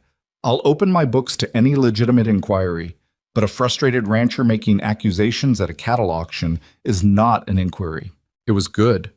She had to admit it was good. He was steady and reasonable, and he'd reframed it in about 30 seconds into one man's grievance rather than a valley's pattern, and she could see it working on people at the edges of the crowd, the ones who wanted a reason not to have to take a side. Then Judge Aldrich stepped forward. He came from somewhere near the registration table, and he came quietly, and people moved back from him not because he asked them to, but because there was something in how he carried himself, the particular gravity of someone who was accustomed to rooms rearranging around him. He stopped beside Gideon, and he looked at Granger, and he said, "Mr. Granger, I'm Territorial Judge Aldrich. I was appointed to this circuit in November." He paused. "I've spent the last 2 hours reading a detailed account of the documents this man saw in your mountain property. I'd like very much to have a conversation with you this afternoon." Granger looked at Aldrich. His expression didn't collapse. It adjusted. The recalculation of a man who had expected something and gotten something different. "Of course," Granger said. "I'm always available to speak with territorial officials." "Good." Aldrich looked at the crowd. "The auction can proceed. I'll want to speak with several families before the day's out." He turned and walked back toward the registration table without drama, and the crowd exhaled, and the auctioneer cleared his throat and looked at his papers. And over all of it, Lenora watched Granger standing very still in the middle of the pavilion floor and doing what he was doing behind his face, which was thinking. He looked across the crowd and found her. She was 50 feet away, and it was a crowd, and she shouldn't have been visible, but he found her the way people found the thing they knew was the source of their trouble. He looked at her for a moment with an expression that she couldn't name exactly but understood clearly enough. Not threat, not yet, just recognition. The acknowledgement of a man who had underestimated something and was revising the underestimation. Then he turned and walked away. The days after the auction were not a resolution. She'd known they wouldn't be, but knowing and living through were different things.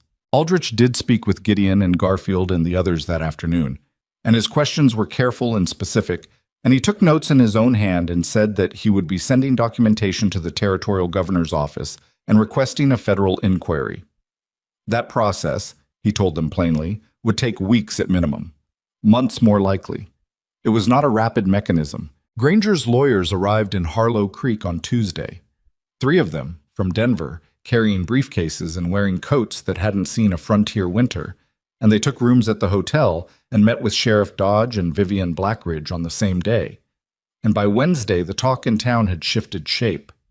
Now it was Hawthorne who was a troublemaker.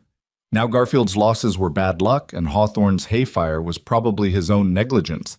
And did anyone actually believe that a housekeeper who'd been there 6 weeks had found secret evidence in the mountains? May came home from school and reported this without being asked, in a flat voice that was doing its work.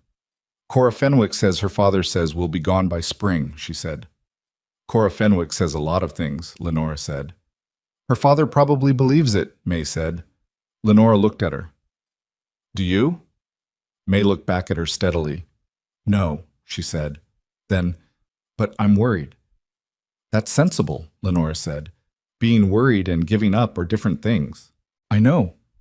A pause. "Thomas is worried too. He doesn't say so." "I know he doesn't."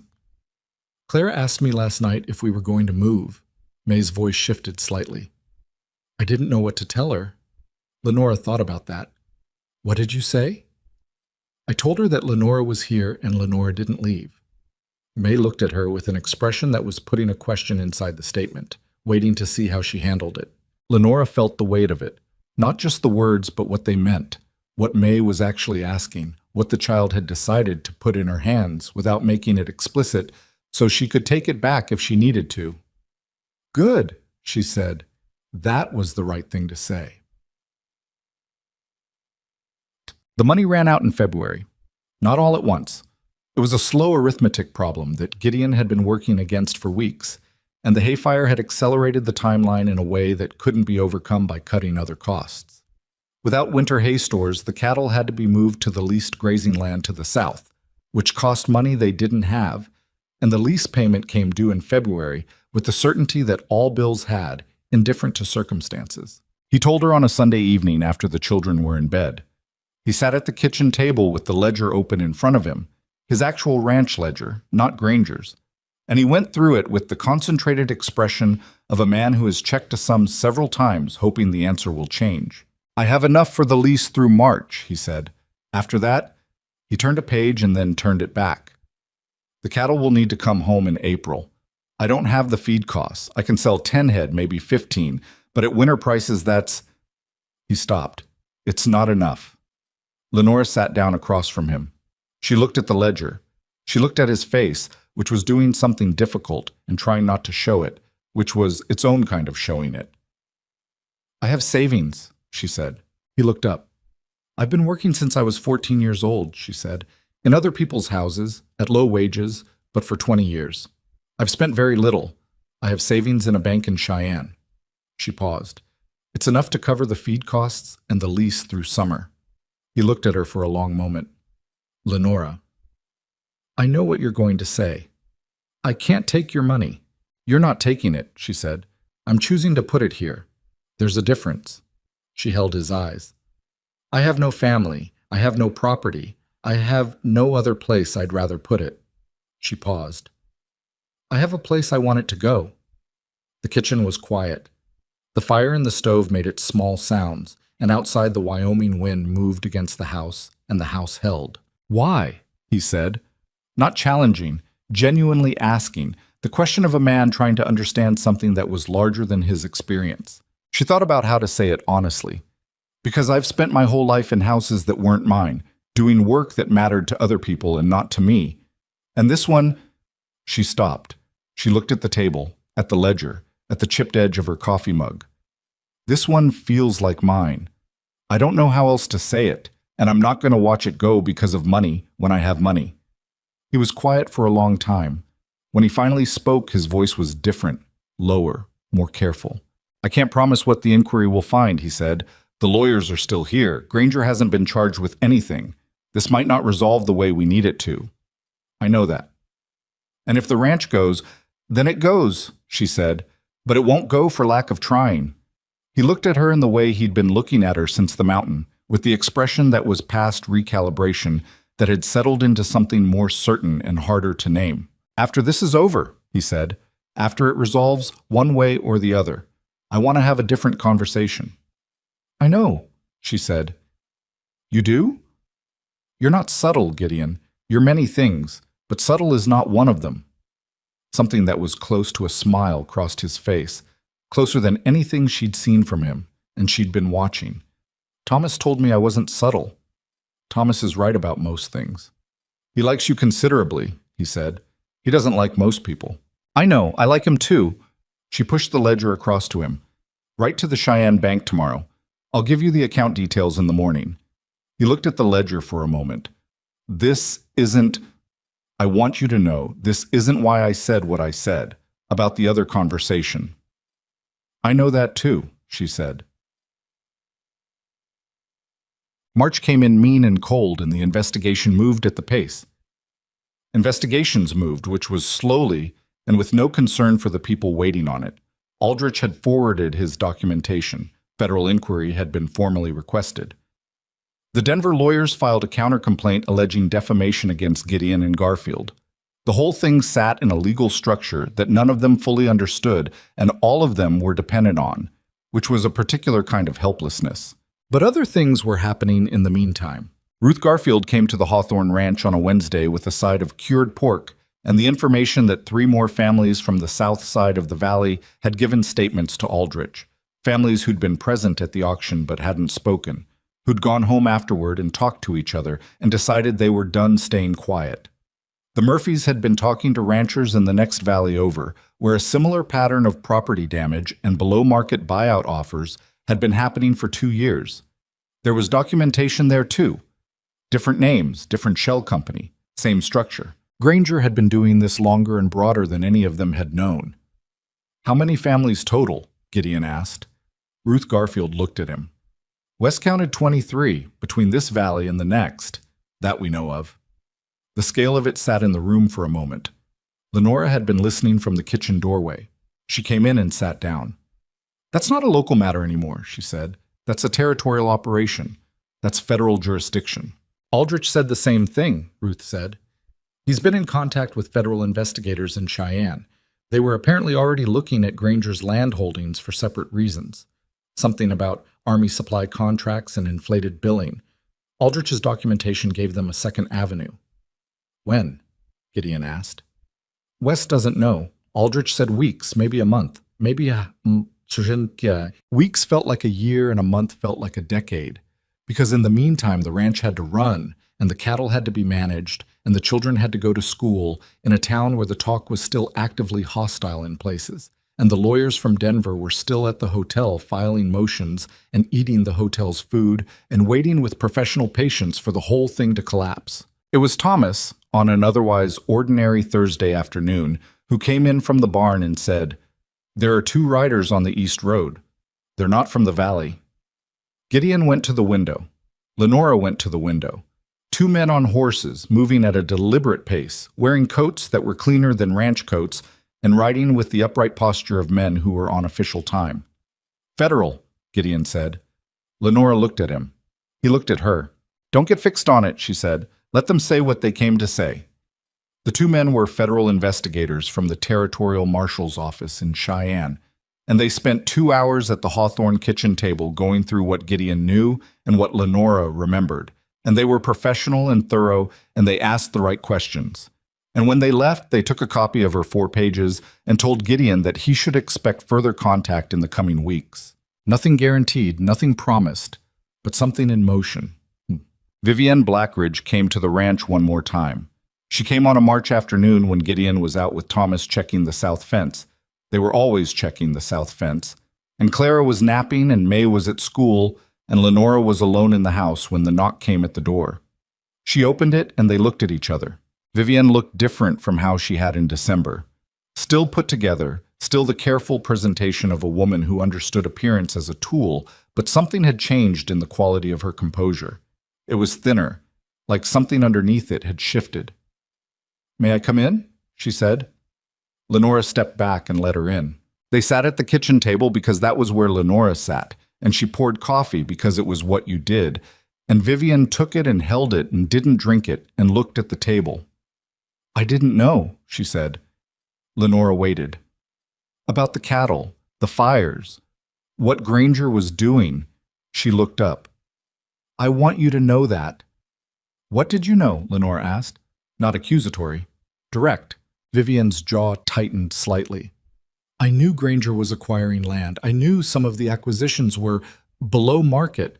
I thought it was opportunism, bad times, people selling." She paused. "I didn't know about the deliberate damage. I didn't know about the intimidation." She looked at the table again. "I had my own reasons for wanting Gideon to sell.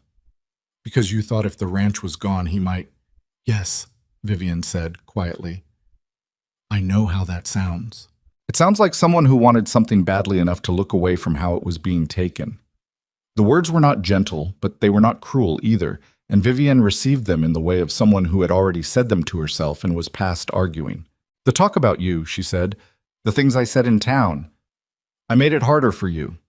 She looked at Lenora directly, woman to woman, and in her face was something that was not quite an apology, but was the precondition for one. "You could have left. A dozen times over. Most people would have." "Most people have somewhere to go," Lenora said. "I had nowhere I wanted to go more than here." A silence between them, not hostile, not warm, somewhere in the complicated middle. "He's not going to look at me the way he looks at you," Vivienne said. She said it flatly, as a factual statement, all the careful architecture of her composure set aside for just that one sentence. "I understood that the morning of the auction, before he said anything. I saw how he looked at you when he walked out there. Lenora didn't answer that. There was nothing to answer. Vivienne stood up and left the coffee untouched and walked to the door, and then she stopped with her hand on the frame and turned back. I told Pruitt and the Fenwicks that I was wrong about you, she said. In December I put the talk in motion, and I should take it back out. She paused. I can't undo everything I said, but I can say I was wrong. That's something, Lenora said. It's not enough. No, Lenora agreed, but it's something. Vivienne nodded once and left, and Lenora sat at the kitchen table with 2 coffee mugs and listened to the buggy drive out of the yard and thought about what it cost a person to walk back what they'd said, the particular pride it required to surrender, and she found she had more respect for Vivienne Blackridge than she'd expected to. The arrests came on a Thursday in late March, and they came fast, and they came with the weight of federal authority behind them, which was the only kind of weight that worked on a man like Granger. Gideon heard about it from the federal investigators who came to the ranch to inform him before it was public. Professional courtesy, they called it. Silas Granger had been taken into federal custody at his property that morning. 2 of his associates had been arrested in Denver. Sheriff Dodge had been suspended pending an investigation into his conduct in office. The Denver lawyers, apparently, had folded with notable speed once it became clear that the federal investigation included the Army's supply contract fraud, which was a separate matter worth considerably more to them than Granger's loyalty. Gideon sat at the kitchen table after the investigators left and stared at the wall for a while. It's not over, Lenore said. She was at the stove and she didn't stop what she was doing, just said it plainly. The legal process takes time. The land sales may take months to contest. I know. He was quiet. But he's not out there anymore. He's not. Nobody's going to come in the night. Nobody's going to put poison in the water. No, she said. That part's over. Clara came downstairs in the middle of this, asking for something to eat, and Gideon caught her up when she came through the kitchen door and held her, and she put her arms around his neck and said, Papa, why do you look like that? And he said, like what? And she said, like when something's over. And he laughed, a real laugh, not the shadow of one, and said, yeah, something's over. Clara looked at Lenora over her father's shoulder with the frank certainty of a 6-year-old. Good, she said. Can I have biscuits? Lenora turned back to the stove. You can have biscuits, she said. What? The cost of it was real, and it didn't disappear when Granger was arrested. 11 cattle dead in December, 30 head of Garfields in January. The hay barn, the lost winter, the months of feeds costs and lease payments eating at savings that didn't have the depth to absorb them. The Petersons had lost equipment worth 2 years of their normal profit margin. The Dunns had lost a season of fencing and the cattle that had gone through the gaps in it. What happened in April and May was not in any plan Lenora had made.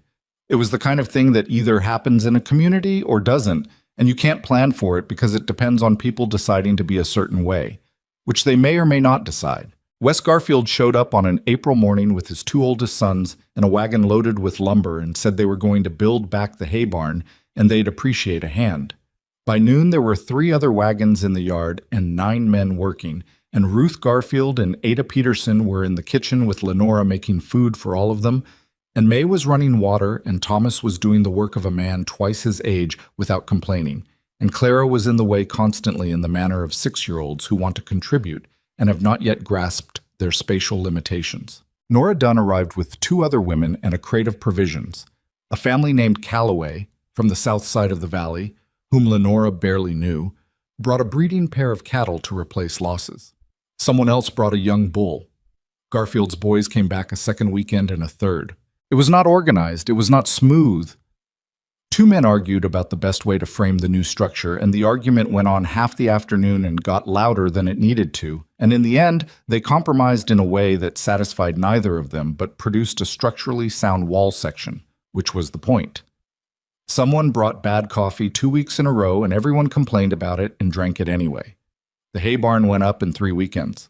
Gideon worked beside his neighbors and said thank you more times in those 3 weekends than she suspected he'd said it in the previous 2 years combined, and it seemed to cost him something and do him good in equal measure, the way accepting help from people often did.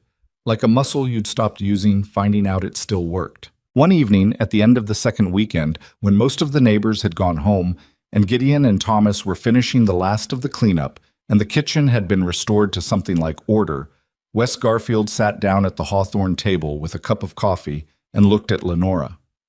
"You know what this valley was 3 months ago," he said. "I have some idea," she said. "Everybody scared. Everybody alone." He looked at his coffee. "My wife cried every night for a month last fall. Didn't tell me.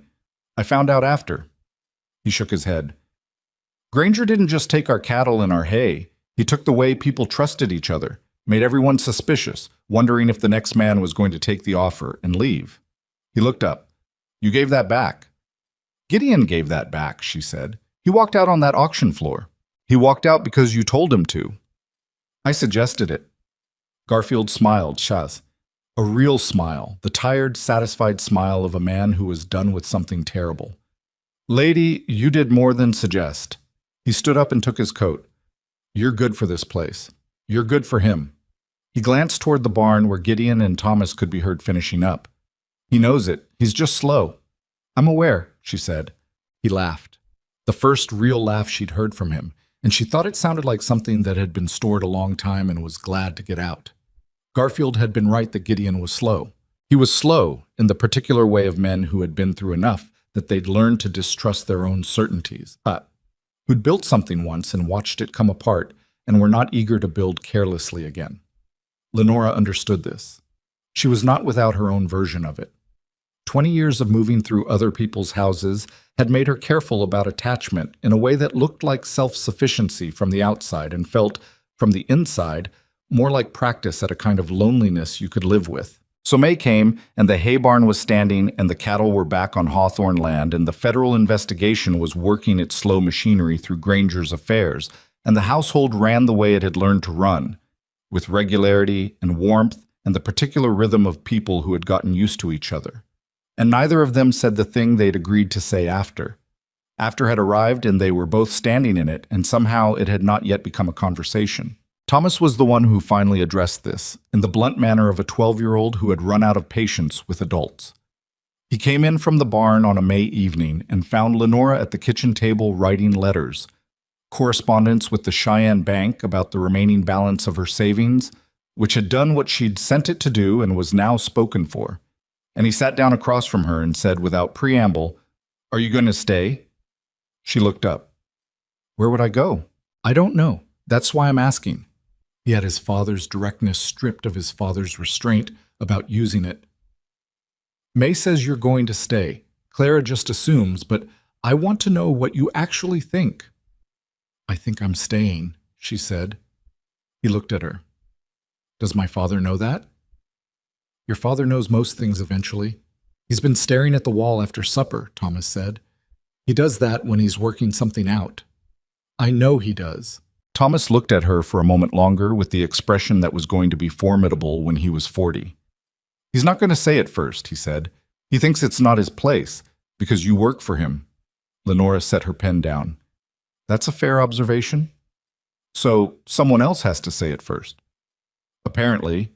Thomas nodded, satisfied with the analysis, if not the timeline. "Don't wait too long," he said. "May is going to start interfering, and her methods are less subtle than mine." Lenora looked at him across the table and felt something that was past fondness and into the territory of something you couldn't easily name. The feeling of a person who had found, without planning for it, that they had become necessary to someone in the good way, the kind of necessary that was mutual. "Thank you, Thomas," she said. "You're welcome, Bassem," he said, and went upstairs. She found Gideon that evening in the barn after the children were in bed.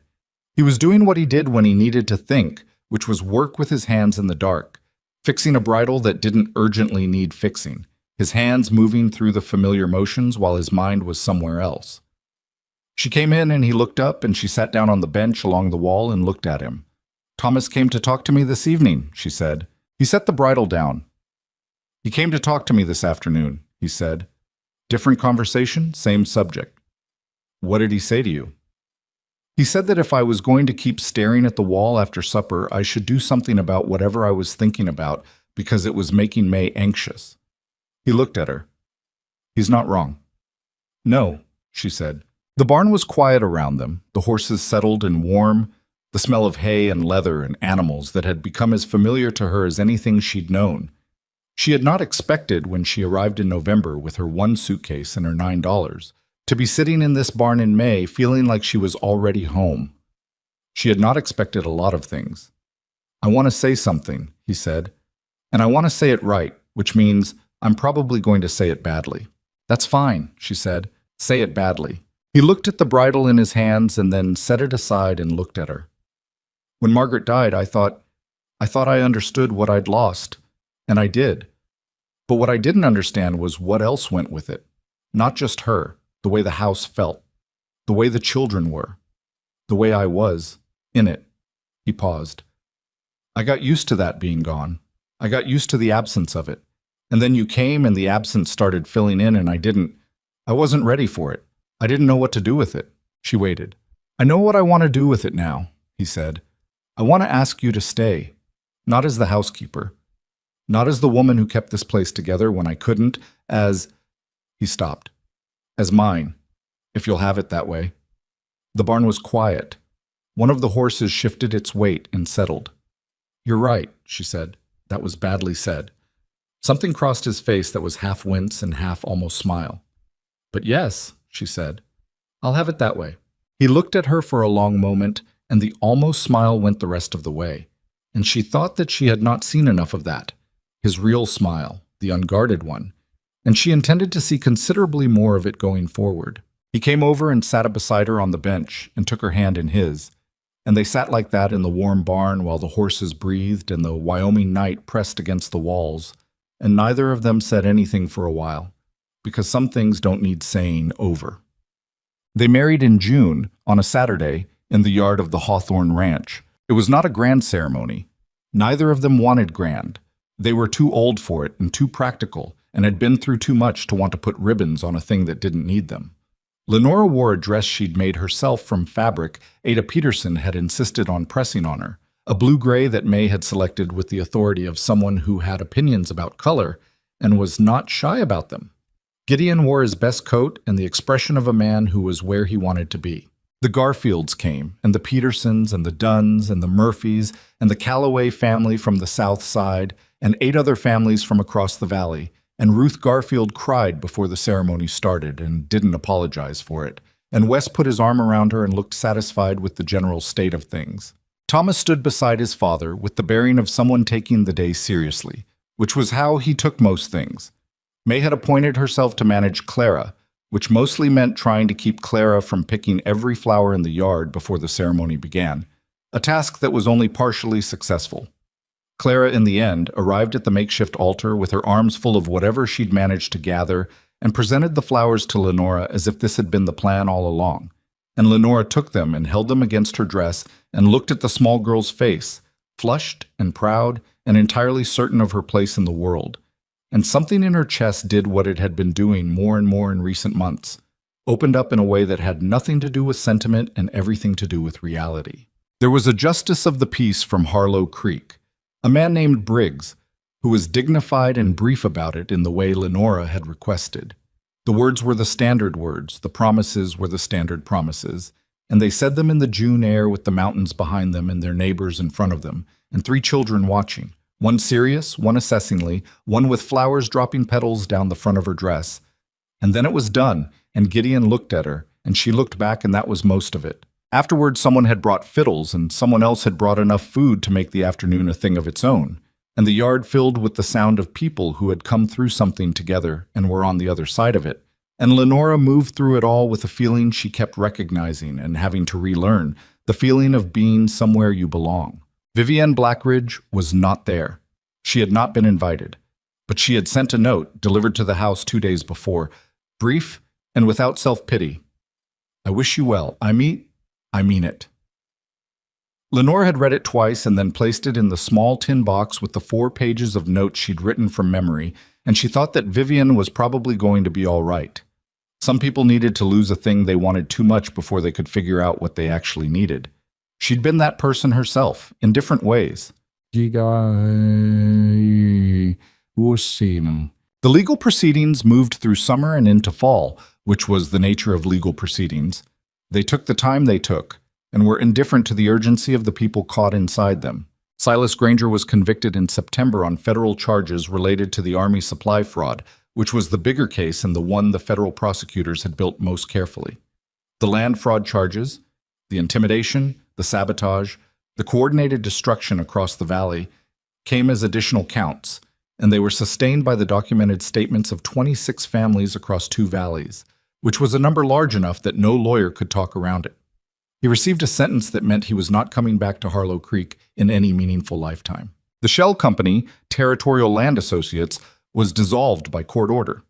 The properties it had acquired through coercive means, the Holloway land, the Corrigan Place, and 6 others, were subject to federal review and in most cases offered back to their original owners or their families at the fraudulent acquisition prices the company had paid.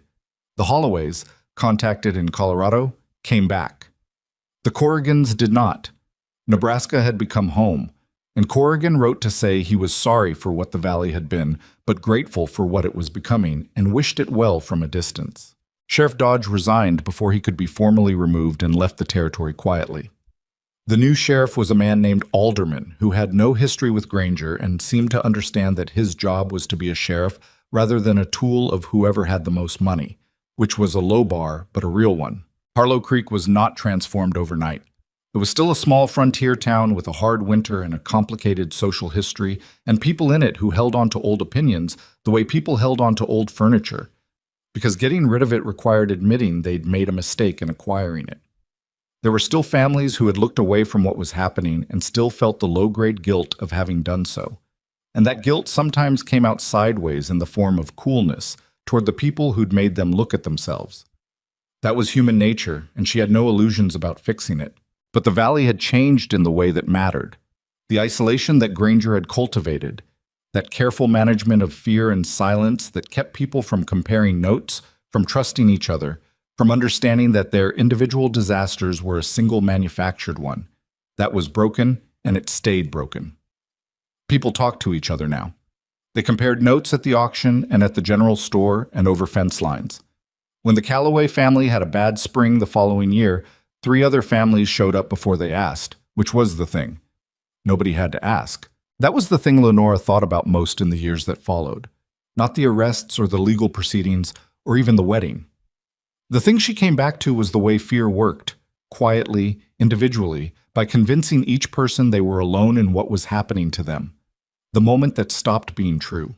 The moment people looked at each other and said, "You too?" That was the moment Granger's whole construction began to fail. He'd understood that, which was why he'd worked so hard to prevent it. He'd been right that it would undo him. He just underestimated how quickly, once started, it couldn't be stopped. She had spent her life moving through other people's homes without believing she had the right to put her name on anything. She'd been good at that kind of half-presence, useful, capable, reliable, and always slightly apart from the center of things, always knowing that she could be replaced and moved on. She told herself it was practicality. She told herself it was self-knowledge, knowing her place in the world and not wanting more than her share. What she understood now was that it had been something simpler and less flattering than practicality. It had been the fear of finding a place that mattered to her and losing it. If you never put your name on anything, you never had to watch anything with your name on it come apart. She put her name on this one. She'd put everything she had on it, her savings, her reputation, her labor, and eventually herself. And it had nearly come apart anyway, and she'd stayed through that and it hadn't, and what was on the other side of that was something she could not have told you about from the outside. You had to come through it to know. Thomas left for a school in Cheyenne when he was 16, having been offered a placement through a territorial educational program that the new administrator in Harlow Creek had recommended him for. He was not easy to let go. He packed his things with the same careful practicality he brought to everything and came downstairs on the morning of his departure with his bag by the door and stood in the kitchen where he'd stood 100 mornings and looked at Lenora and said, "You know I'm coming back." "I know," she said. "I just want to make sure you know." He paused. "This is my home. I'm not leaving my home. I'm going to school." "I know the difference," she said. "So do you." He nodded. He picked up his bag. Gideon was waiting with the wagon, and May and Clara were in the yard, and Thomas went out and Lenora followed, and there was the business of departure. The hugs from his sisters, his father's hand on his shoulder that lasted a moment longer than ordinary, and then he was in the wagon, and they watched it go down the road and out of sight. May, standing beside Lenora, said, "He's going to be the most annoying, successful person I've ever known." "Probably," Lenora said. "I'm going to be worse," May said. "I believe that," Lenora said, and meant it, and May went back inside looking satisfied. Clara was the one who asked her about it directly, years later, in the way that Clara did most things. Without warning, in the middle of something else, her directness a thing she'd been born with, and no one had ever managed to sand down. She was 12 by then, and they were in the kitchen doing the ordinary work of an ordinary afternoon, and Clara looked up from what she was doing and said, "Did you know, when you came here, that you were going to stay?" Lenora thought about it. She gave the question the honesty it deserved. "No," she said. "I came here because I needed work and your father needed help. That was all I knew." "When did you know that you wanted to stay?" She thought about the night she'd sat with Clara through the fever, about the cold cloth and the small body burning and the particular quality of that vigil. Just another sick child in another house in another town, except that she'd sat there until dawn and not wanted to be anywhere else, which was new. "Before I'd been here a week," she said. "I just didn't know what to do with it yet." Clara considered this. "That sounds like my father," she said. "It was a little like your father," Lenora agreed. Clara looked at her with the frank, warm attention she'd given her since the age of 6. The attention that had never been conditional or measured, that had decided on Lenora before Lenora had decided on anything. "I'm glad you stayed," she said. "I know you are," Lenora said. "I'm glad too." Clara went back to what she was doing, the subject apparently closed, the equation apparently settled. She had always been like that, able to say the important thing and then be done with it, no ceremony required. It was a quality Lenora had tried to learn from her over the years, with mixed success. Gideon's hair went fully gray by the time he was 50, which suited him. He worked the ranch with the steadiness of a man who had survived enough that ordinary difficulty had lost its power to rattle him. And the work was still hard, and the winters were still hard, and there were seasons that were better and seasons that weren't, because that was ranching and it was always going to be ranching. What was different was the texture of it, the way he came in at the end of the day and sat at the table, and the table was full. The way the house moved around him, children's voices, and then in later years, the sounds of the people those children became. Thomas back for visits with the energy of a man who was doing exactly what he was made to do. May, who had married a rancher 2 valleys over and managed his property with a ruthless competence that her neighbors had learned to respect and occasionally fear. Clara, who stayed close and who had her mother's photograph on her bedroom wall and her father's stubbornness and Lenora's precise attention and was making herself into someone original. He told Lenora once, lying in the dark on a November night with the winter pressing at the walls, that the thing he hadn't expected was how much room there was in a house, even a full one. "What do you mean?" she said. When Margaret died, I thought the house was full of her, of the absence of her. I thought there wasn't room for anything else." He was quiet for a moment. "I was wrong about what absence is. Absence isn't volume. It doesn't take up space. You can grieve someone and still have a full house. I didn't know that." She thought about her own version of that. 20 years of moving through houses that weren't hers. 20 years of keeping herself at the careful edge of things so that leaving wouldn't be a loss. All that space she'd been protecting, and for what? For the practice of not needing anything. "I spent a long time being good at leaving," she said. "I know," he said. "I'm not good at it anymore." "I know that too," he said. "I'm glad about it every day." She lay in the dark and listened to the house settle around them. The wind and the wood, and somewhere below Thomas's old room, a shutter that still needed fixing after 3 winters of being told it needed fixing. And she thought about what it meant to stay. Not just the act of it, but the thing it built. How you couldn't see it from the outside. How it had no ceremony and no announcement. How it was just the accumulation of ordinary days done in the same place with the same people. And how that accumulation became, over time, something that held. She had spent her whole life not trusting that anything would hold. She was learning, slowly and with the usual difficulty, that the reason things didn't hold was not that holding was impossible. It was that holding required something she'd spent years withholding: herself. All of herself. Not the competent, functional version she'd learned to deploy in other people's houses, but the whole complicated thing. Uncertain and stubborn, and capable of fear, and capable of more than she'd ever let herself find out. This house had found out. These people had found out. And it had held. That travelers coming through the Harlow Creek Valley in the years that followed would sometimes ask about the Hawthorne place, the ranch on the Valley Road, the well-kept fences, the barn that was clearly newer than the house and had been built with the labor of many hands. They'd hear the name and nod because it was one of those names in that valley that had become shorthand for something, the way some things do in small communities. They wouldn't always know the particulars. They wouldn't know about the mountain shack or the 4 pages of notes, or the cattle in the snow, or a woman who'd arrived in November with 1 suitcase and no intention of staying who had stayed anyway. History in a small valley is preserved unevenly. The dramatic moments get remembered, and the 1,000 ordinary acts of stubbornness and attention and refusal that made the dramatic moments possible, those tend to disappear into the texture of the daily. But the people of Harlow Creek knew.